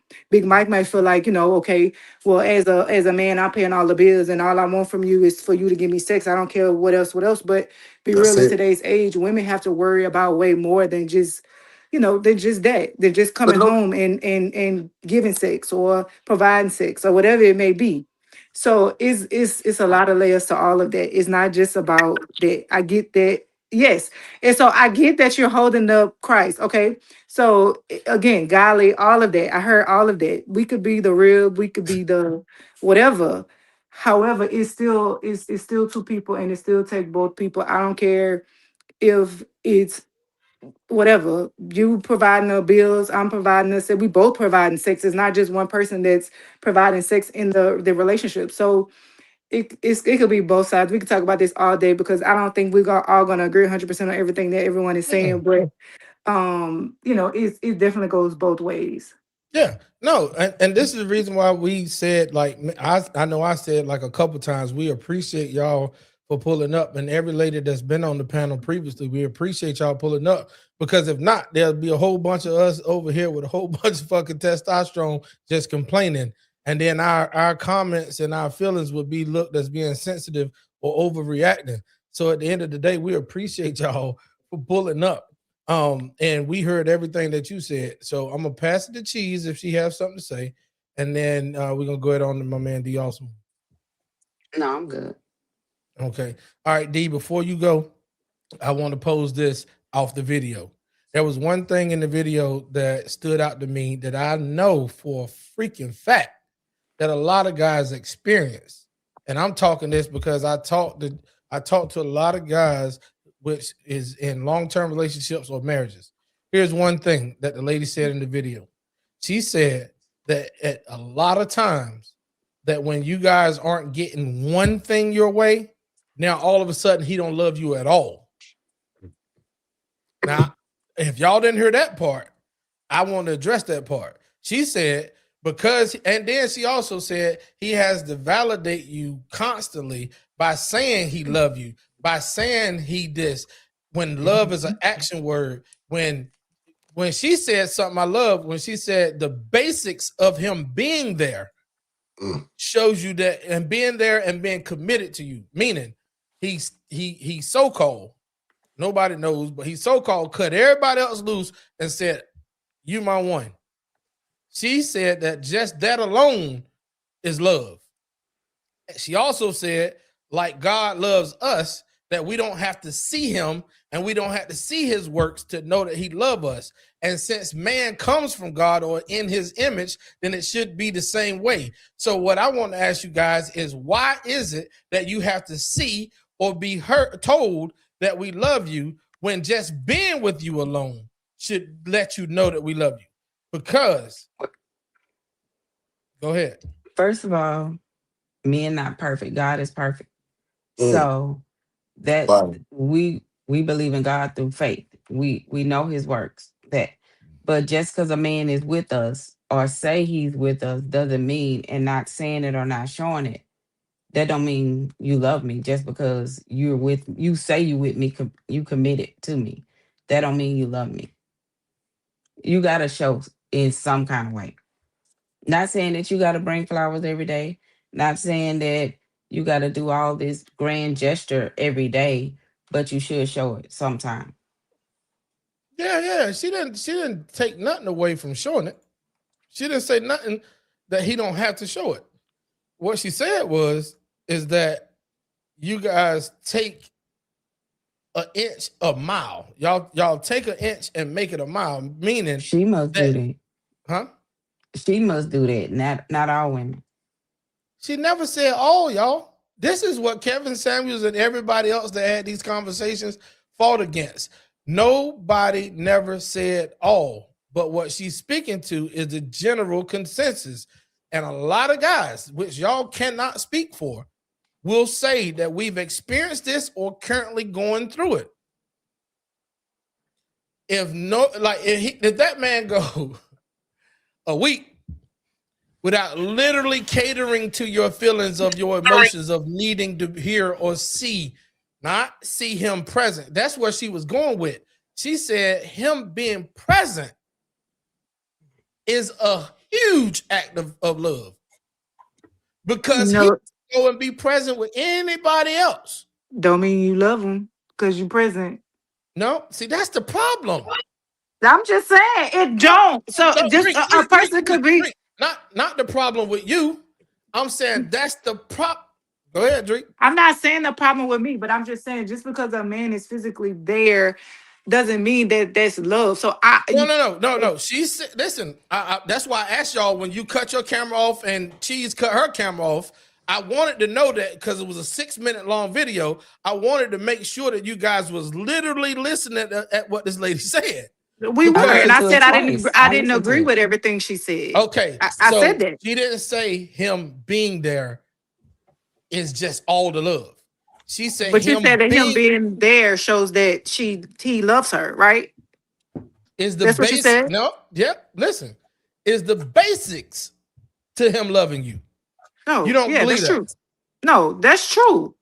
That part is true. But what I'm saying is, okay, so him being there is showing, okay, yes, whatever. However, this the shit we fixing on this No, so Drake, go ahead. I gotta listen. We gotta mind through this because this is not a argument. This is really a repairment. Okay, we're repairing some things, and for you to look up in the ceiling and say him being there, whatever, That's really disrespectful to the men that think I chose you. I took you off the market and took myself off the market. So with that being said, I could have literally let you go out there to the streets and see just how the market treats you. And then with that being said, you was trying to say that him doing that gesture alone. So wait, I didn't know that this was marriage we were talking about. I thought we was just talking about relationships in general. I'm sorry, that was my What the same shit? misunderstanding. No, it ain't got to go to the court system. It's not. It's not. So it's different. To me, if you're with somebody and you're dating, is different. I feel like it's different if you're dating. So a If man, you're married, so then to your yes. logic, a man don't have to fully commit to you by dating. It's no commitment until marriage. No. Yes, I think so. Because if you're saying, okay, he could leave you on the One said no, market. one said yes. I like Well, it. you saying that he could leave you on the market to go and see what's out there, to see whatever. I feel like No, I'm if saying he took himself off the market, whether in relationship or marriage. that ain't off the market. If you're in a relationship, some people have a relationship and they still feel like they're dating. This is not necessarily saying, okay, I'm in a When relationship. y'all take the I'm goalpost off the and you market. do that bitch, you transfer it to a whole nother But atmosphere. I'm just saying, like, I don't Bro, marriage, yes, it's different. bro, I'm gonna ask bro. you this question slow. Hold on, D. I'm gonna ask you this question very, very slow, and I want you to take a second because this shit is recorded. It's live on YouTube. I want to ask you a question. Mhm. You said that in a relationship, not married, Mhm. that is like dating. But that's what we're talking about. I'm talking about in a committed dating relationship, monogamous. Is no is no such thing as a committed relationship. You only commit when you're married. You in a relationship does, even though Fellas, being married now, hold on, these day and age, they may not be committed in a marriage either. However, you're technically not committed to somebody until you are married to them. It's fellas, not as easy when you're married. You could go, yes, it's gonna take you a while to get those divorce papers. It's gonna take you a while to get to that point. If you're dating somebody, you could wake up tomorrow and just be like, it's over.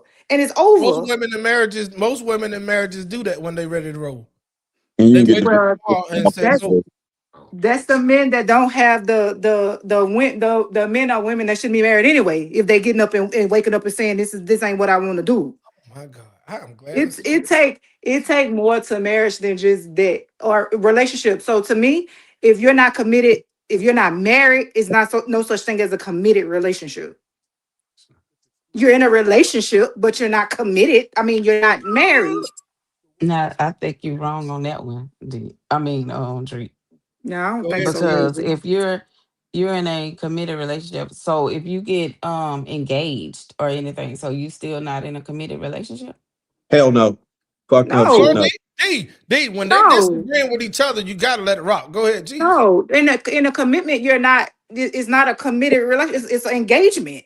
It's not a But marriage. So there's no committed relationship. There's no committed engagement. When you commit to somebody, you see yourself with that person for the rest of your life. That is if they commitment. engaged, they seeing themselves with each other for the rest Girl, of their no, life. ma'am. I can give you that ring today, and then tomorrow I don't want to be committed to you no more. It don't Yeah, work you like can get that. married and it happened like that. Yes, but it's harder Yeah. to.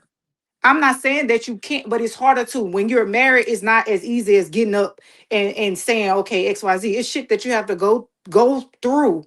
I don't know. Marriage is different these days with different people, but ain't no way you gonna get up from a marriage one day and just be like, oh, I'm done. And ain't nothing happened along that line. You just, oh, I'm finished. But I don't know. I I don't mean, believe I'm in a not saying it's committed, not harder to get out of when you but got marriage in the court, but I just don't believe in a committed relationship, and that's just my view. We may, of course, we agree to disagree. That's what we're here for. But I No, don't you're believe in right. a You're right. committed You're engagement right. or a committed relationship. You're right. Hold on, Big Mike. Big Mike. For some reason, you unmuted, but we can't hear you. And as D go, D got the Yeah, cap hello. on top of his head. He said, "You are capping." With an ing at the end. D, it's on you, man. Big Mike gonna come in after that. Big Mike, I can't hear you. You here? No, I can't hear you at all. Mike, can you hear me? I know he about to come Now with he can guns, hear us. It's something with his audio, his mic. Okay. guns blazing. Probably just step down and come back up. All right. Yeah, drop down real quick, Mike, and come back up. But I don't think it's that. I think it's something with his audio being loud. But drop down, come back up. Go ahead, D. Nah, drop down, Mike, come back in. And allow your audio when you come back in. Go ahead, D. There's a few things. Bitch almost fit. Hold on, let me. A few things. All right. In this book that I like to read quite often, there's one phrase that sticks out that says, it's better for a man to sleep on the corner of the roof of his house to be on the inside with it with the worrisome woman. All right. But then I also noticed in this very book, my guy, and also in real time too, that most men's downfall, present, past, and future, have been our counterparts. That's not conjecture. It's not in the window. That's not behemoth lie. It's not imaginative property. That's actual, factual proof. One thing is the art of communication is lost. This is why people go and like to play the flip-flop side of things and saying, it's not what you say, it's how you say. It's not how you say, it's what you say, and then say it's both. Well, if I'm alerting you in the fact of emergency, maybe the thought process of all that I have to cater and deal with needs to be taken into thought. It's a reason why I'm yelling at you that the fucking house is on fire. Maybe you're not the only issue that I'm dealing with. That goes to the methodical thought process that's not being had. So it goes into this. We spoke about leverage earlier. Why are people looking for leverage in a relationship? Because they want control? No, we can't be looking for control if we already say we already came into agreement that this hierarchy standard was already in place for us. It's already set. It's God first, me, then you, and then everything else. Well, let me say that again. Maybe my tone was too hard. It's God first, then me, then you. Hopefully that translates to those who are hypersensitive, both in tone and in emotional positioning. There was a phrase that was once said that behind every great man stands a Great woman. Great woman. Okay. So what the woman preferenced in the beginning of that video was that your man looks like you. Fellas, what do we tell our brothers all the time? That our woman is a what? Huh? What do we tell our brothers all the time? That our woman is a what? Bitch. Is a reflection of who? Of us. All right. So that part is one of the things in that very Instagram thread that is baffling them, is troubling that, oh, this, that, and third. No, it goes both ways. That reflection goes both ways. This is why so many women who have held it down, not just financially, but mentally, spiritually, emotionally, had nothing to do with just the outcome of finances. But we'll get back to that. What I'm noticing this is when we have these discussions with our counterparts, feelings are being prioritized. I love what Mike said. Mike said, when you get to withhold this, I'm going to withhold this month's bill. No. It still upsets your feelings. So, granted, my favorite quote comes from a man, prime time, Deion Sanders. That man is from a little stickhole country called Lehigh, Florida. Deion made one of the most famous phrases, and people still don't understand it fully. Deion said, if you look good, then you feel good. Y'all can hear me? Play good. Yeah, I can hear you. Then you play good, and then they pay good. So let me say that again, because people didn't understand that. If you look good, then you feel good. Then you play good, then they pay good. The first thing that came was something of concrete standard, i.e., look good. That's what validates my feelings. Something of substance has to be present for me to then have a feeling about anything. Oh, the church ain't gonna like this. You might as well go ahead, put me on the black ball with Drewski. You have to have something of substance first to have a feeling about it. Damn, I know that don't feel good. So, in order for your feelings to be validated, something has to be equivalent to it. What did Mr. TKO say? What did he do? What was done? How'd he do it? Why'd he do it? Don't matter. It's how I feel. Well, I can't help you, bitch. You don't know. All right. The leverage point. This is the whole thing of withholding the interactions in the household in the bedroom. And again, it's a cop-out. Yeah, before you go keep going, man, fellas, I just want to say I think we left alone for the rest of the night. Go ahead, D. Which is perfectly fine, and I expected it. Again, the whole point of when you get to withholding, part of that leverage point. Well, we go and we just try to validate things the way we want to validate it, how we want to. When I was talking to the sister earlier about, no, I don't get the right to go be wrong. Because when I go be wrong and I defile the agreement between me, you, and God, you get a pass to get up out of here. That's it. You don't have to adhere to anything I say at that point. But if I'm not wrong and you're not wrong, I can't withhold from you and you can't withhold from me. It didn't say nothing about if a bill was not paid. It didn't say anything about you not being spoken to that day. It didn't say anything about you feeling good that day. I don't have the right to withhold from you except for a certain particular time in your life that I say, hey, I got to leave that be because you being made whole for me to go ahead and have the next, 20 some odd days. But again, sis had it right on the nose. And here's one thing I've been wanting to say for the longest. What the fuck is a hard question? Through my whole entire life, I've been trying to find the hard question, and I've never ran into it. Ronnie, have you ran into a hard question? Mike? Yeah. Bro?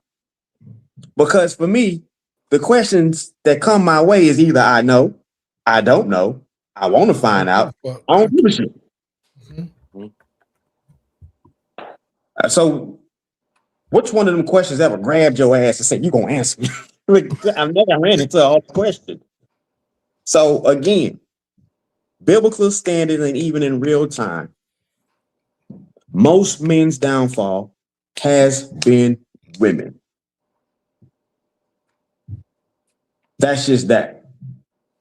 And when she said that man looks like you, it was the exact verse that we give to our brothers is that woman is a reflection of you. Man, now you cooking with fish grease. And just to expel upon on that, let me add to it what he's saying in the layman terms, for the ones that's trying not to listen. What he's saying is they're reflections of you. If a man is all into your feelings and he's very emotional and sensitive, that's because he had to be to get through to you. Because if a man come to you with his natural instinct, his natural being, it comes aggressive. But that's, oh, you too aggressive. Oh, your tone. Oh, why you screaming? That's when they telling the story about, hey, it's a fire. I don't care if I screamed it, said stupid motherfucker, said you dumb.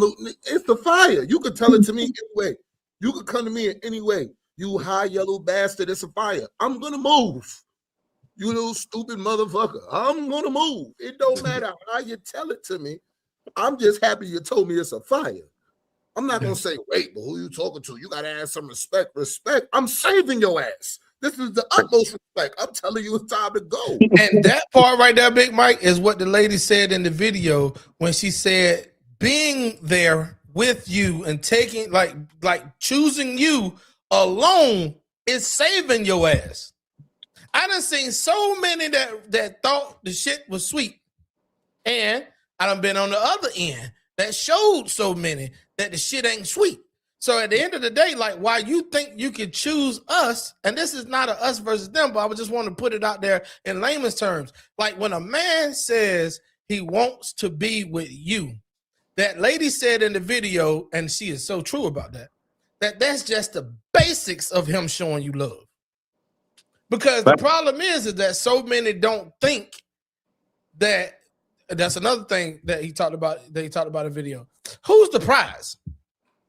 And this is the battle that we're gonna have, because we got so many that says if you can do it, we can do it too. So in that mind, that they're the prize or just as much as the prize, and nobody's saying there's a hierarchy like I'm above you or you beneath me or none of that shit. But listen, let me tell you something.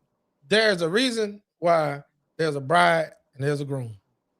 And even if you ain't even married, there's a reason why he asked you to be in a relationship or he asked you to be married. I know that in the new day and age, y'all asking each other. And I know in the new day and age, y'all getting on one knee asking men. That's some crazy shit. I don't even understand it. But traditional terms, the reason why there is a such thing as him choosing you, that is showing the highest level of love and affection for you. He has so many, which you might see nowadays, that's the problem.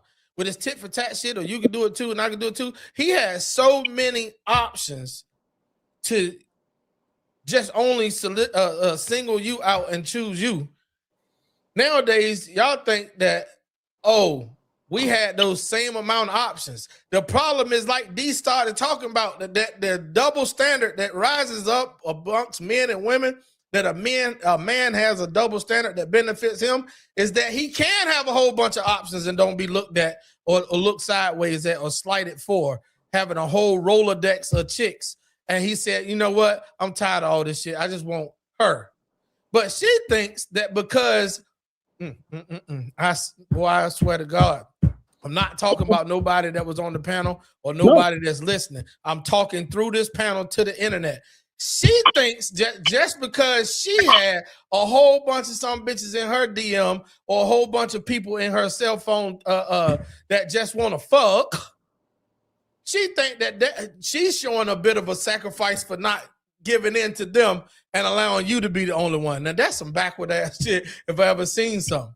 Because if you told a man, listen, I'm gonna give a personal example. I rarely do this on this platform, but I'm gonna give one. Fellas, y'all tell me this. If a woman told you that you was trying to take serious, if a woman that you was trying to take serious told you that her last thing of many months or year or so was just sex, how would you look at that lady or that woman? I'm not. Would you take her serious for a committed relationship? I'm not looking at her. No, I'm saying you were already looking at her. You were already, I understand. So you're stop looking at her right then. Okay. Yeah. Because again, go ahead, D. I mean, again, because the whole thing is, I got this value, I got this worth. Okay. But that's the thing. I don't think that's the problem that we're having in these relationships. I don't think, not just us on this panel, I'm talking about men in general. Our value and relationship, our value and I just say value alone, right? Our value alone, I don't think is looked at as value. That's the reason why there's a lot of problem in relationship. Now, men not being able to commit and fucking around and doing a whole bunch of stuff, that's the reason why there's a lot of problem in relationship too. But by Drake logic, and I hate talking about her while she's not here, but not talking about her, but talking about something she said, her logic, you don't have to be committed unless you're married. Right. And that's a lot of women these days. That's why that the thing with commitment is it's a foul letter word to a lot of women because it doesn't mean anything until you have actually walked down the aisle and said the I do's. And then after the reception, now it's a commitment. But it wasn't, and that's the thing, is like, how do you have best friends? They committed to him.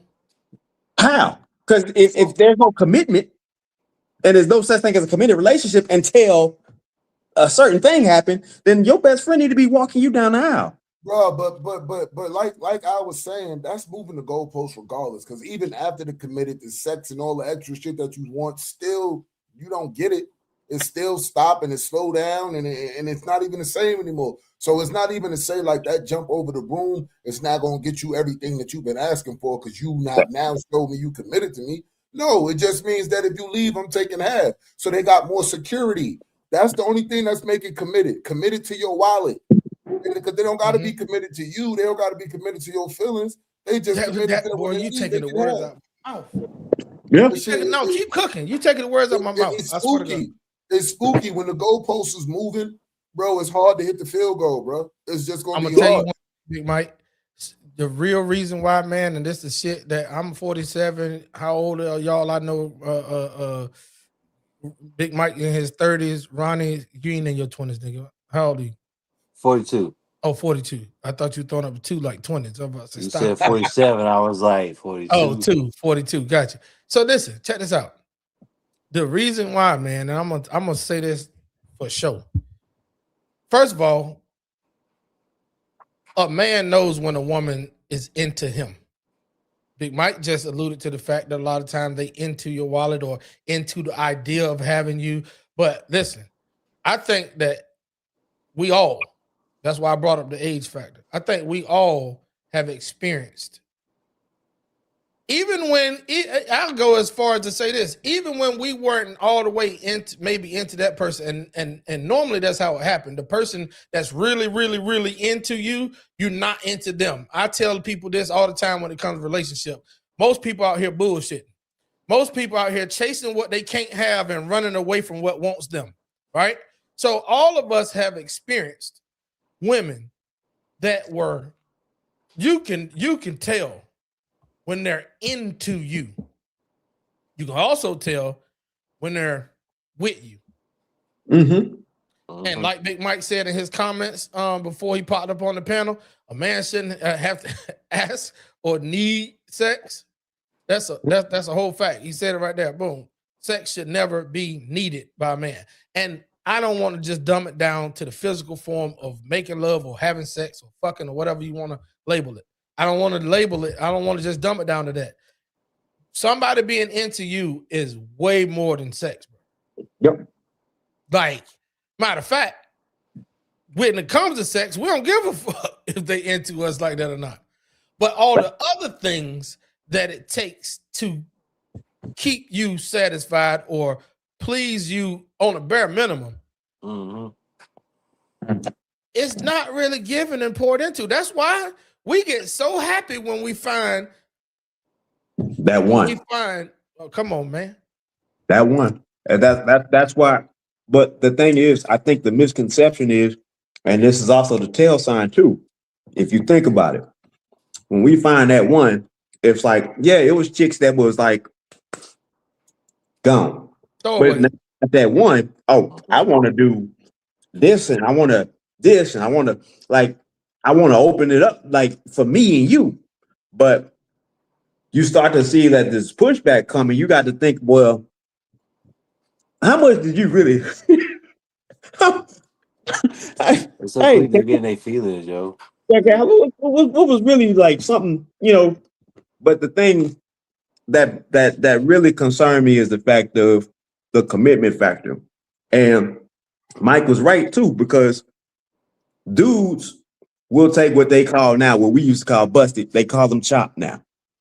Dudes will take a chop chick, be with her, build with her, and then you'd be like, well, why is this? Why is that? And it's been that way since the beginning, because dudes really do value peace. You get misconstrued by looking at the sum, because One thing I everybody think ain't out here about. cheating. Everybody not out here cheating. Everybody not out here Ronnie unfaithful. felt that shit. You know what I'm saying? Everybody not out here sick and diseased and twisted in the brain. Yeah. But as you can see, where is the common mindset of a lot of women? It goes to the most heinous, outrageous positions that they can think of, and then come to find out they may have been in it once or not at all. I just like the fact that you're right. You 100% right, man. They may have been in it once or not at all. And then here's another thing, bro. That's a very significant difference between us when it comes to marriage or relationship, especially, well, I can say marriage or relationship, but especially marriage, right? Since we want to take it all the way there as being committed. Here's another thing. I don't see, hear, talk to, or think that guys literally tally up in there. This is what that lady was fucking talking about on that video. That's why I wanted to play this video so bad to this conversation all day long. I've been wanting to play this because I don't think that guys sit back and tally up in their mind to measure a woman's love for them and tally up every little thing that she does wrong to measure and say if she love us or not. Our rusty ass know that if a woman has the audacity to receive our selection and say, you're the one, and she goes along with that and say, okay, I'm only going to be with you as well. We got the damn smarts to understand that that's a blessing, right? Right. Why would we start tallying up everything that she done in the last week, month, 6 months to a year to say, all right, fuck it. That's enough. Enough's enough. Bro, Like I done had it up to here, right? there's no benefit. There's no benefit. Like we just lost out on time. And none of us chooses to put in that much time, especially away from the party life or the out there life. None of us chooses to do that, to just turn around and start notching off. Okay, all right, she fucking pissed me off today, so that's one. You got about 10 strikes and then you're out. But what that woman was alluding to in that video, no, for real, what that woman was saying in that video is that a lot of women do that to us, man. And this is not a fucking woe is me session and none of that.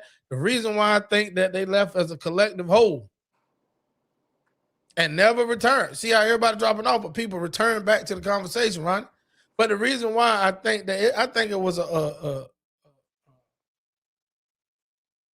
planned mission abort, because the shit is not going the way you thought it was. When it comes to, you can't answer what the lady was talking about. Did you really hear what she was saying? I love the fact that you know, you tried and attempted to answer what she was saying, but guess what though? What you were answering wasn't even what she was saying, and that's why I say we don't even be heard, because every fucking thing that she was saying is what we would say, and that's why I played it coming from a woman. Everything she was saying is what we would say. But listen, fellas, straight to the camera. If they ain't even listening and hearing it from one of their own, you can bet your ass that when you voice that right there, you're going to be like Cheese said you was. Too sensitive and overreacting. Right. And I yield. And that's the point, bro. I've said it on here before. You've seen it. When I asked the women, I said, who has the most influence over y'all? Is it us or is it another woman? I said it could be Denzel up there talking. You did. You say that shit all the time too. I said that Denzel could be there, and y'all wouldn't have listened. He would have gave y'all a route to where the 15 pounds of gold is at, and all you gotta do is go to it, and it's all for all y'all. They go. I said only 2 of y'all made it showed up, but it was enough for all y'all to get. Only 2 of y'all would show up. I said so. Therefore, there's no influence. Your influence, you think that a man has of you because you sat there and you heard, but you didn't follow through. But let a chick said that. Let what's our girl K Samuels snapped on Kendra. Let Kendra have said that. Let Kendra said it. Oh, Kendra got the blueprint. Oh, she told us. Y'all instantly gonna react. And that's the whole thing. Is like, that's why I'm like, why are we talking about it? It's not what you say, it's how you say, it's not how you say, it's what you say. That's a lie. Because I just gave an example. We already know the mannerisms of Denzel. All right, this is how it's going to go down. You're going to go over here and you're going to listen. But are you going to follow through? But you already know how it's going to go with Kendra G. Hair, lashes, and all. Girl, let me tell you. But hold on. What was wrong with how Denzel said it? What was threatening? What was bothersome? What was it? What did he say? Right? How did he say it? No. But that's the thing. So that whole, it's not what you say, it's how you say. It's not how you say, it's what you say. People can miss me with that because at that point, it's clearly a clear-cut decision that you're making to find a reason not to receive the information so you can completely hold your own stance to be in disagreement with anyone. Point blank, period. Because there's been plenty times, whether it's man, woman, dog, cat, transgender, whatever. If they told me I was wrong and they had valid points proving me I was wrong, well, guess what? Damn it, D, boy, you wrong. All you want to do is be right. So it don't matter who's saying it. It don't even matter how they saying it. Because my feelings ain't worth shit. They as fickle as the day come. Because I told my mama one time, I said, Mom, if you win the lottery today, it was $1 billion. I say, if you win the lottery today, you'll be happy, won't you? She said, yeah. I say, a week from now, would you still be happy? She said, yeah. I say, so is that happiness from the day you won on that Fallen Friday the same? I don't, I'm not sure. I said, it's not. It either went down a little bit or it went up. It ain't the same. You a weekend as a billionaire. You didn't had a whole time to process shit over 168 fucking hours of what entails comes with this now. So there's differences, there's understandings that come with this. She's like, oh God, I didn't realize that. I said a lot of people don't because they're mistaking their feelings to be knowledge. No, you had the knowledge first and then the feeling came in and you mispositioned either one. You were right about something, but it wasn't a feeling. It was your know-how. That's why it became a feeling. Your know-how brought you to that fine point of this person being shady. Because you saw the behaviors leading up to it and then, oh, they shady. I hate to kill people's feelings of their intuitions right now, but sorry, but not sorry. No, you didn't kill it. What you did was you brought it full circle back home. And I like how the video,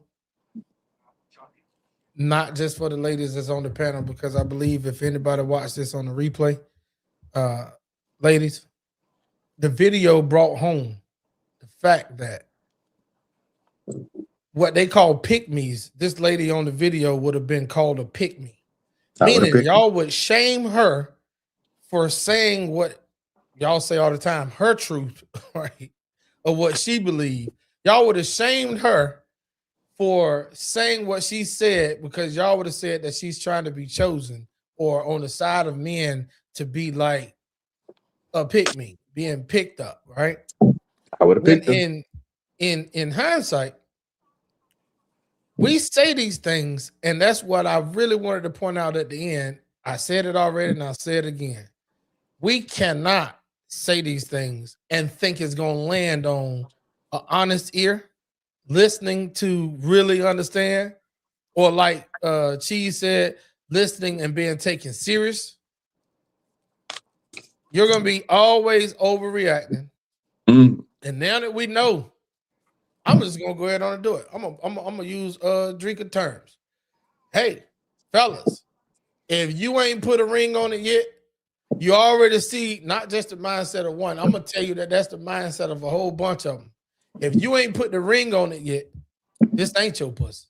If you ain't put the ring on it yet, meanwhile, they know that you expect it to be, so they'll tell you it is.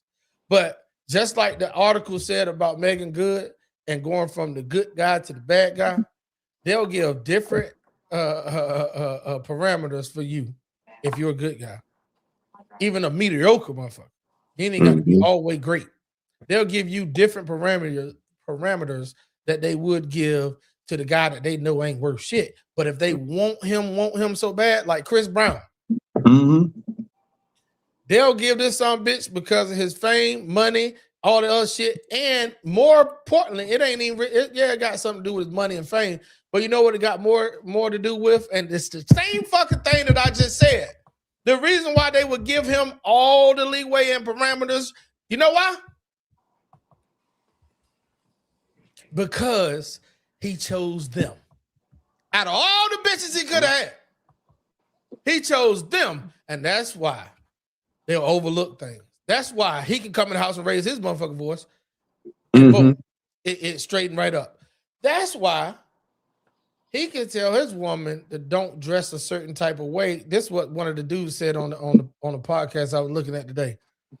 Most women don't want their man telling them how to dress. Most women, not all, don't want their man telling them how to dress. But if they went to work and their boss said that's inappropriate, go home and change.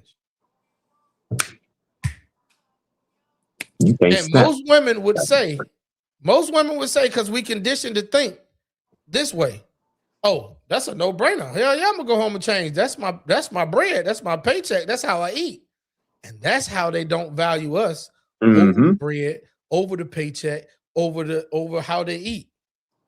But not pointing fingers or shooting them down all the way, it's our fucking fault. Those of us that tolerate or deal with, and they can't even handle words like tolerate. Tolerate? Who the fuck you think I am, a child? That's the thing, man. Y'all gonna keep holding these.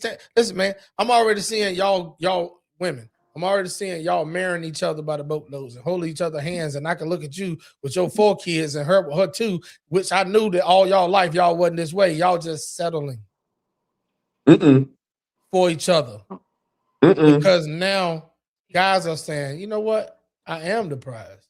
You know what? I do got options.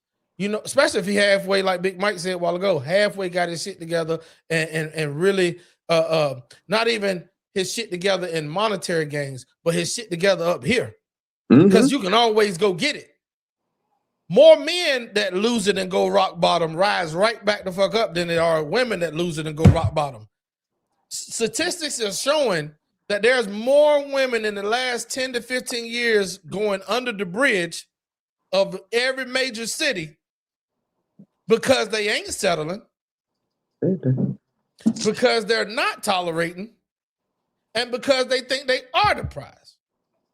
Lady Cherie with the heart attack. Lady Cherie with the heart attack is in the building, ladies and gentlemen. She says that's a great point with the dress code. Absolutely right. And that's a great point with a lot of shit. He can raise his voice at your ass at work, but your man can't do it at home. There's a lot of bosses there's a lot of male bosses in every area of kind of work that you can name of. They got a lady at home that's worrying them to fucking death or got them pissed off, and they come to work and take it out on your ladies, fellas. Yep. And they tell your lady to just leave. Get out of my office. They don't tell that motherfucker if he the one that tell HR and AD what is that shit? ADP. They don't tell the motherfucker that's controlling ADP who you hollering at. Some of them do, and the ones that do got a safety blanket somewhere, whether it's the government or a nigga at home that they know that they can tell their boss, wait a minute, some bitch, you ain't gonna holler at me. I ain't got to take this, and they roll. Or they have one of those jobs that's very interchangeable that they can they can leave one and walk into another one that day, and you know those deals. Okay, so that's the only time. If they in some shit that's very competitive and hard to get in, like IT for the government, working for Cisco, Gendyne, or fucking Security clearance, like above. yeah, security clearance. Oh, D. I've experienced that. If they got some shit that'll be in jeopardy of losing, like a security clearance, bro, I swear to God, they boss can damn near stick their dick in their ear and they gonna take it. But you know what, bro? You're right. I'm gonna tell you this. I've lost more female friends just at the start of this year, just by treating them simple. No, I'll take it back. Way back, I started noticing, but I was like, even more so, I make it a purpose to treat them really simple out the gate. And then when they have whatever issue, gentlemen, hear me when I say this and hear me clearly. You want to run somebody off, treat them kindly. And then this, when women you're not dealing with, even the woman you are dealing with, you want to see if she's gonna stick around, ask her this question when she has a problem. Hey, baby, we gonna have a emotional discussion or we gonna have a logical? I just want to know how I need to be present. I just want to know how I need to be present for you. What the fuck you mean? Is this a logical or emotional discussion? I'm just trying to figure out how I'm gonna be present for you. That's all. See, that's that bull. Hey, listen. Now I understand now. What the fuck you mean understand? I got where I need to be for you. That's all. I'm here for you. What the fuck you keep saying you here for me? All right. Hey. They gonna evacuate. Point blank period. Point blank period. That's why I say the art of communication is lost. Because that simple question would be deemed hard. Because you just don't want to be honest about whatever the fuck it really is. You want me to have an emotional response, like the sister was saying, the man is a reflection of you. So you want me to be like you. And when I don't be like you, you want to then turn it against me. Cool beans. Fellas, I'm gonna wait till Big Mike pull back up. I swear to God, I hope he do, so we can go ahead on and round about this thing on out of here. One thing I do want to say while he's getting his phone call or his IT together. One thing I want to say, man.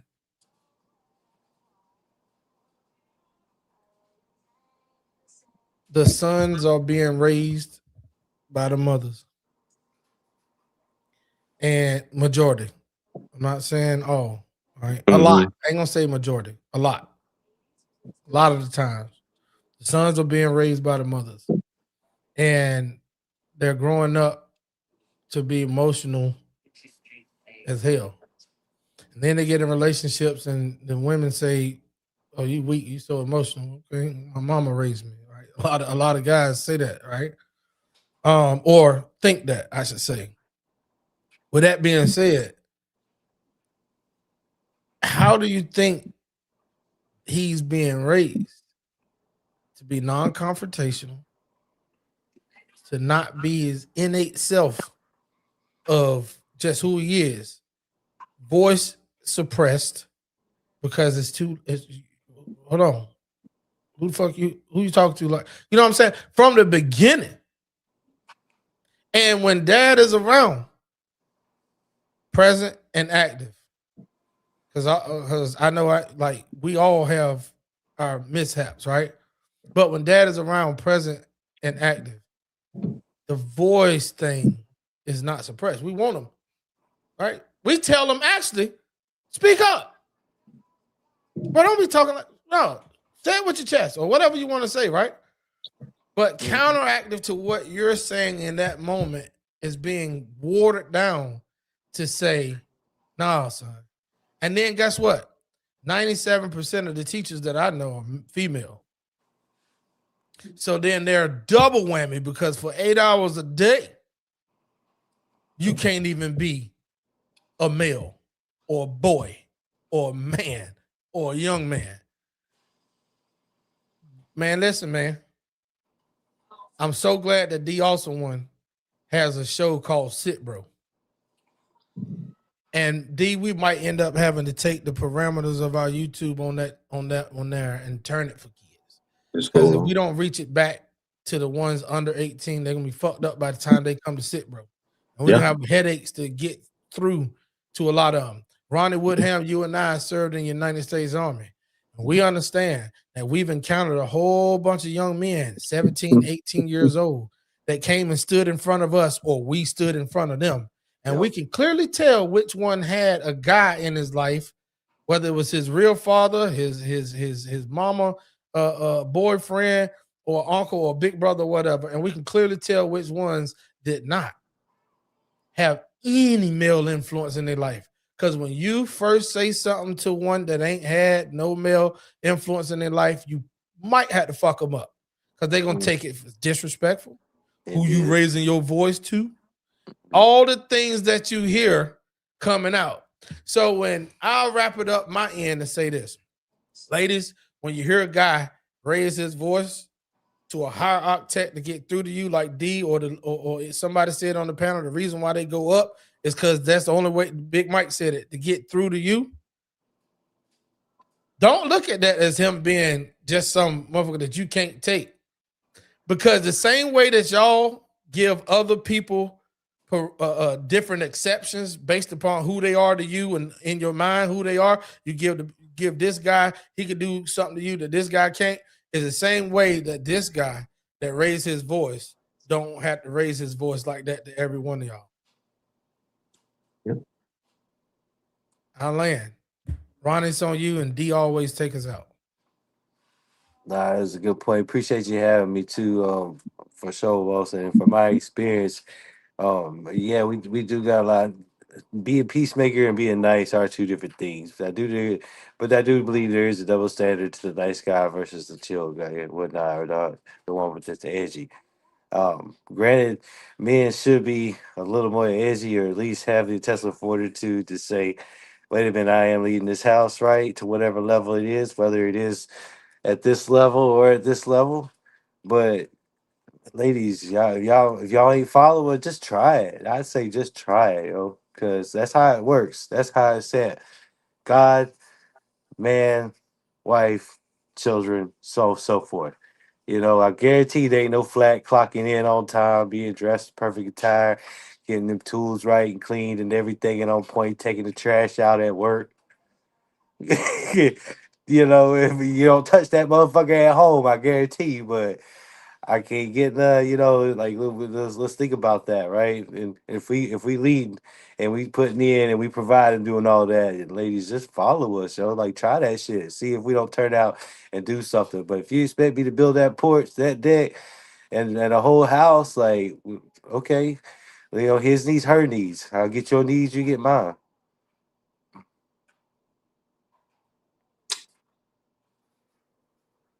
D? Yeah, man. I was told by a dude a while back. And he said, I like them girls from the country that's got the knees in them. I said, what? What country with the knees? I mean, like, yeah, Japanese, Chinese, Vietnamese, on their knees. I said, oh, okay. Gotcha. And I got where he was coming from. And the fact that bring it back to the whole sex part is not the fact that it's to make you feel like an object. It's really that man speaking to you in a way like, you are who I desire, because if I can't, like Mike was saying, and nobody's agreed to say this is the right thing to do or not to do, but if he's letting it be known for so long, and there's intuition that you have, ain't tuitioning, hey, look out, because self-preservation is king. Just like so many of you have made whatever decisions based on happiness, that man's gonna make a decision based on results. If I keep patting this goddamn Play-Doh and this bitch don't become a ball and it becomes a goddamn triangle, I'm gonna leave this shit alone, because that wasn't the thing I was working for. I'm looking for it to be molded into what I need it to be. That's why I'm working at it. I don't need to become a shape of something else that I'm not working on it to become. And it's funny because, again, I like having these discussions with people who claim to be believers in Christ. There is no loophole for you. Let me say that one more time. There is no loophole for you. So for the unethical Christians like myself, God don't give a shit about what the fuck you going through. He only cares about his rules. Oh, he said shit and fuck. And God, yeah, he don't give a damn about nothing you going through. He only care about his divine order. When he say go, go. When he say stay, stay. When he say left, right, in, out, you do. But that's not what's happening because we get into this place that we think we know something that we don't know. Yeah. But we're going to fuck around and find out collectively one day. And I just hope all your wrongs make you right.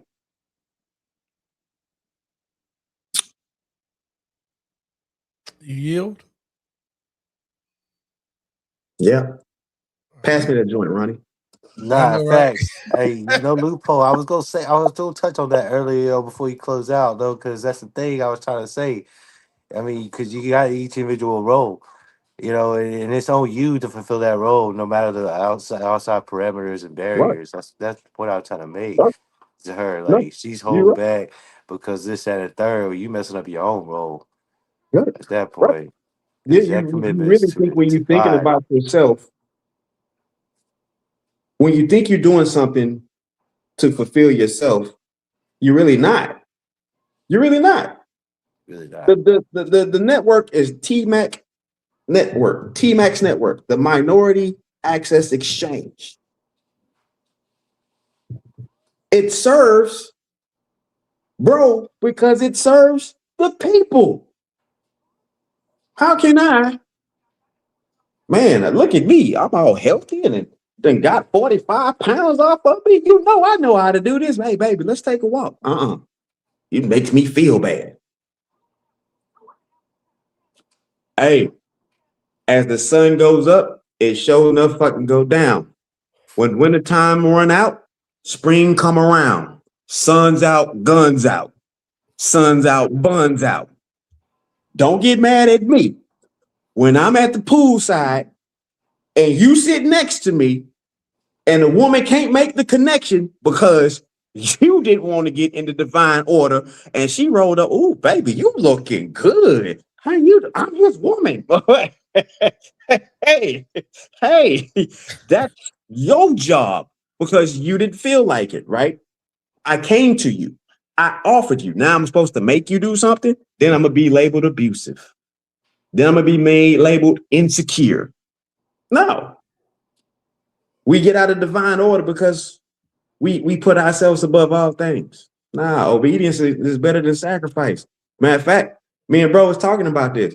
I said, bro, I've never heard somebody say God told me to do something and it went wrong. I've never been told to do something by God and it went wrong. So if I think about it, even to make it more simpler, God never had me do anything I couldn't already do. Mm. Well, how many times does it But go you heard wrong when what you she say said. no? Go ahead, Ron. I was just gonna say, how many times does it go wrong when you say no, though? Every time. Every time. And listen, not only that, what was supposed to be for me just got pushed back. But see, you exactly right. Push way back. Now you're at the Pushed back of back. the Way line. back. Pushed Yeah. way. Stepping on your own But blessing. y'all heard what one that was on the panel said to you. So we got to stop even bringing up God because you know why? They just literally told you, but God perfect, you not, Right. and we know that. We know that. But basically, what Ronnie ran down, God over man, man over woman, woman over children. What he just ran down, they don't see it that way. They don't. That's why you can't even some men can't even speak to the children without. God damn, everywhere I go to talk to them, you got to be around. Right. It's a selfish way, man. And the thing about it is, it ain't getting no better, it's getting worse. And I want to say this, fellas. I say it and say it loud and proud. If you got a great one, and when I say great one, I'm talking about not a great one of who she is. I'm talking about a great one for who she is for you. Because I can't stand when I hear all these guys bragging to me about what type of job they woman got, how many degrees they woman got. My lady worked for such and such, and she makes such and such a year. And I be looking at them, I'm like, I get it now. They say the average person, they say the average man, especially black man, it's $47,000 a year, 52 max. No wonder you bragging about where she went to school, what degree she got, how much she make a year. Got it. You're normally the one that gotta sit there and pussyfoot around her feelings and make sure she's okay. What you the type of motherfucker, happy wife, happy life. You that guy. And I get it. Is some of us have to be to exist. Most of us can't roll out because we're independent on two sources. Yep. It's funny like you say a great that. man once told me, and I'm gonna pass it to you, D, and you can wrap it up. Great man once told me, man, never measure and gauge your lifestyle on both. Something can happen to you, or something can happen to you. He said you can either. What I mean by that is something can happen to you. She can either pass away, or something can happen to you. She can either walk away. I'm talking to the fellas. This was a ladies' night because we rarely get them to pull up on conversations like this. Oh, when we got bullshit general topics, motherfuckers are texting me, what time the show start? Motherfuckers texting me, y'all late. But when I put it out there and say, this the topic, and I put it out there strategically coming from another woman, because we don't get a chance. Right now, the last 20 to 30 minutes, last 30 minutes that we've just been all fellas up here talking, you bet your ass that there's people watching or going to see it and said they are all bitch ass dudes up there whining like women. And I love that because I made the statement a while ago, and D also one I'm throwing alley-oop off the backboard. You're going to wrap it up. I made the statement a while ago that I know, right? Yours is sitting right there. Yeah. I made a statement a while ago that not all. So, fellas, if you're hearing that you can't say certain things without being a bitch ass nigga or overly sensitive or overreactive, man, I'm gonna tell you something, man, that you might want to adhere to. Put yourself back out there. My old NCO used to say they got some hard testicles on aisle 9 at the PX. I get it. I know exactly what you're talking about. Say it again, Ron. They got hard head testicles on aisle 9 at the PX. They will. You can go get buy your it. pair. Yeah, go get it. God damn. Oh man. And then they also told us in boot camp and everywhere else, if I wanted you to have what they say, Ron, if I wanted you to have fucking feelings, I'd issue you one. You'd been issued him. Yeah. Yeah. That's why I love the Army, man. I swear to God, or the military period, no matter what branch, man. Shout out to all my service members, men and women that's out there doing the best for our country to make sure that we safe over here. D, it's on you, guy. Yeah, man. We can close this thing out, bro. Ronnie, hey, Ronnie, stick here because we gonna you know how we end it. Matter of fact, don't, because matter of fact, when D finish, we gone because I'm gonna play this 6-minute ass long video to make sure the ones that didn't hear it a while ago, y'all might want to cut your goddamn get off the YouTube right now. You know, ironically, her video actually lines up with mine. It does. Now that I'm thinking about it, it goes. I need to. I was gonna play yours at the end. I had it there ready, but you know, you might need to send me an IG. I might need to holler at her. And be like, hey, what up, yo? You already So know how she coming though. She gonna make sure I you mean, got peace. She gonna fact. make sure that she's into you, not with you. She gonna do all of that. So I'm gonna send you her IG. I got her IG. I sent to you. And scheduled at 3:30, little, you know what I'm saying? Wham wham. Boom. All right, Ronnie. Hey, Ronnie Woodham, man. We appreciate you being here because when he finished, we gone. Appreciate you, Yeah, Ronnie. appreciate it. You can stick here till Appreciate D you, guys. finish his comment though. Man, you know, it's funny you said that, right? About the dude and the chick, you know, bragging about his chick, whatever. Me and my boy Anthony, we go by Team Dream Killers. Shout out to my guy, man. And man, we was in the We still barbershop here, one Ronnie. day. We was in the barbershop, bro. And this dude was just, oh man, I got a bad bitch. You know what I'm saying? She do this, she do that, man. She got this, that. We was like, yeah, got a bad bitch. Like, yeah, bad bitch. Yeah, bad bitch. And then me and him looked at bro at the same time and both said, but can a bad bitch read?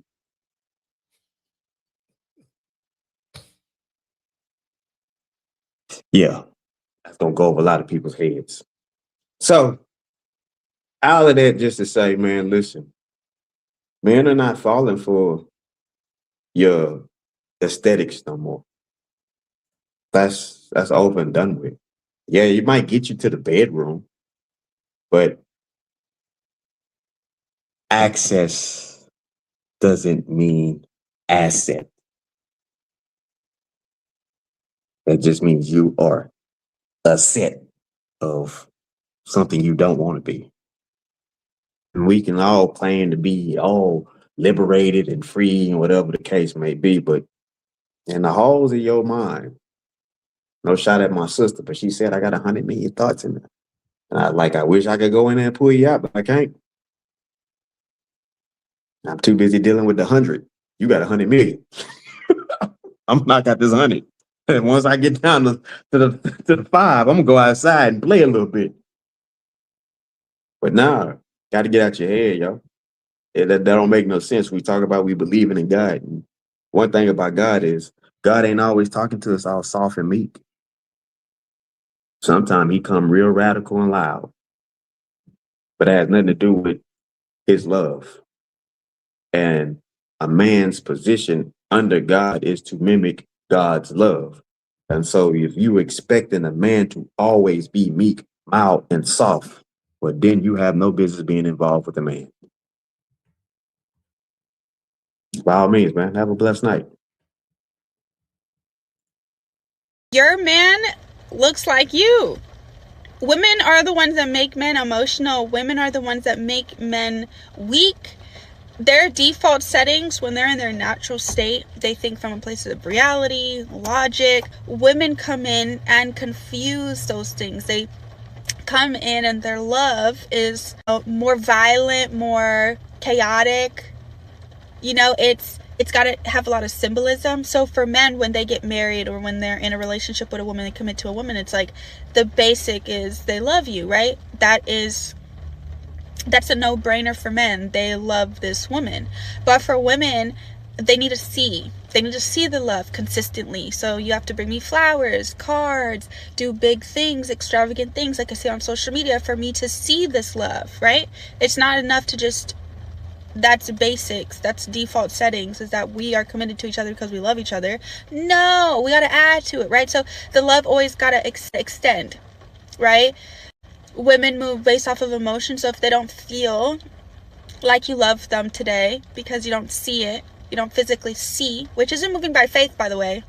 That's why your dedication to God matters, and how you'll submit to your husbands and how you'll feel about your husbands, because you don't have to see God in the works and doing things for you to know that he loves and cares about you, right? And so because men carry the spirit of God and because they're made in God's image, it's the same. Like, they don't have to, it shouldn't be that they have to show it to you. Your husbands have to show it to you all the dang time for you to have faith and trust that they do love you and they do care about you, right? But see, this is what happens when women turn men into emotional women. Because now, in order to see this love, you have to constantly manipulate them. You have to manipulate, and you play a lot of mind games. Women play a lot of mind games. They need to see it constantly, so they play little mind games, malicious mind games, right? So they'll withdraw love and see if you chase it. See if you can feel that I'm being extra quiet to you today. And then if you're passive and you start withdrawing your love, you're the bad guy. For women, it's if I don't see that, you bought me something today on Valentine's Day, or you didn't go as out as you could have, even though you have been taking me on dates, or you worked late tonight, if I don't see a symbol that you love me and you didn't, you weren't active in doing that, then all of a sudden you must have just withdrawn all of your love and you don't care about me at all. Somehow not seeing one thing determines all of it for women, determines the whole gosh darn relationship. What happens is now you keep him in a constant state of fight or flight mode. Ooh, y'all don't want to hear this. Oh, golly. You keep him in a constant state of fight or flight mode because he don't know if you're going to leave. He don't know if he come home and he did the wrong thing or didn't showcase his love today, that you're going to throw a fit, you're going to withdraw love, you're going to manipulate. He don't know if, what you're doing when you're saying those comments, if you're trying to get a specific reaction out of him so that you could feel loved by him, and that's really the intent behind it. But to him, it's actually just coming off like you're criticizing me, degrading me, and emasculating me in this moment. But for you, you get upset when he gets upset because you're like, why didn't you just see that all I needed in that moment was a hug and a kiss? And so what happens is you keep in a constant state of fight or flight mode. So now he's starting to get irritable, emotional himself. He starts playing the same mind games as you, in the senses of, I'm just going to withdraw love from her then. I'm not going to give into this, so I'm going to stay distant from her. I'm going to avoid her. Even though I love her, I do love her. That's basic default settings. But I'm going to avoid her. And what this relationship dynamic really is that a woman's love can be quite chaotic. Women be cultivating relationships that are explosive and emotional and reactive and exhausting, and they're exhausting themselves. And then they leave their man when they see that their man is a direct reflection of them. Now they're emotional, they don't know where to go, X, Y, and Z, where to lead, how to lead. Now they don't even know what love is anymore. They got into this relationship having a pretty good standard of what it is, but now they're questioning, like, you done said so many times to him, you don't love me, that now he's questioning, do he? Because this ain't peaceful. And then you feel rejected. You're abandoning me. It's just, this is why men, like, they have to be so careful with identifying themselves in their woman's emotions, because they will become as good as her emotional state. Become very passive and avoidant and stay in a corner as far away from you. But because he loves you, he stays there. He's there, but he can't ever be present because he's in constant fight or flight mode every time he's present, because he never knows what he's going to get from you emotionally, right? So he's got to protect himself. And when he protects himself, he's the weakest version of himself, when he's protecting himself from his own woman. When there's peace and emotions are calm, when he's with a woman who can control her emotions, she can feel something, not give into that. She doesn't manipulate to feel loved. She has a secure attachment style. He's present. He's giving. He's safe. And then they connect, and she gets everything she actually really wants, which is his presence, his time, his love, his energy. She gets all of that naturally because she's secure in herself, that he loves her. And he came into this loving her because he chose to commit.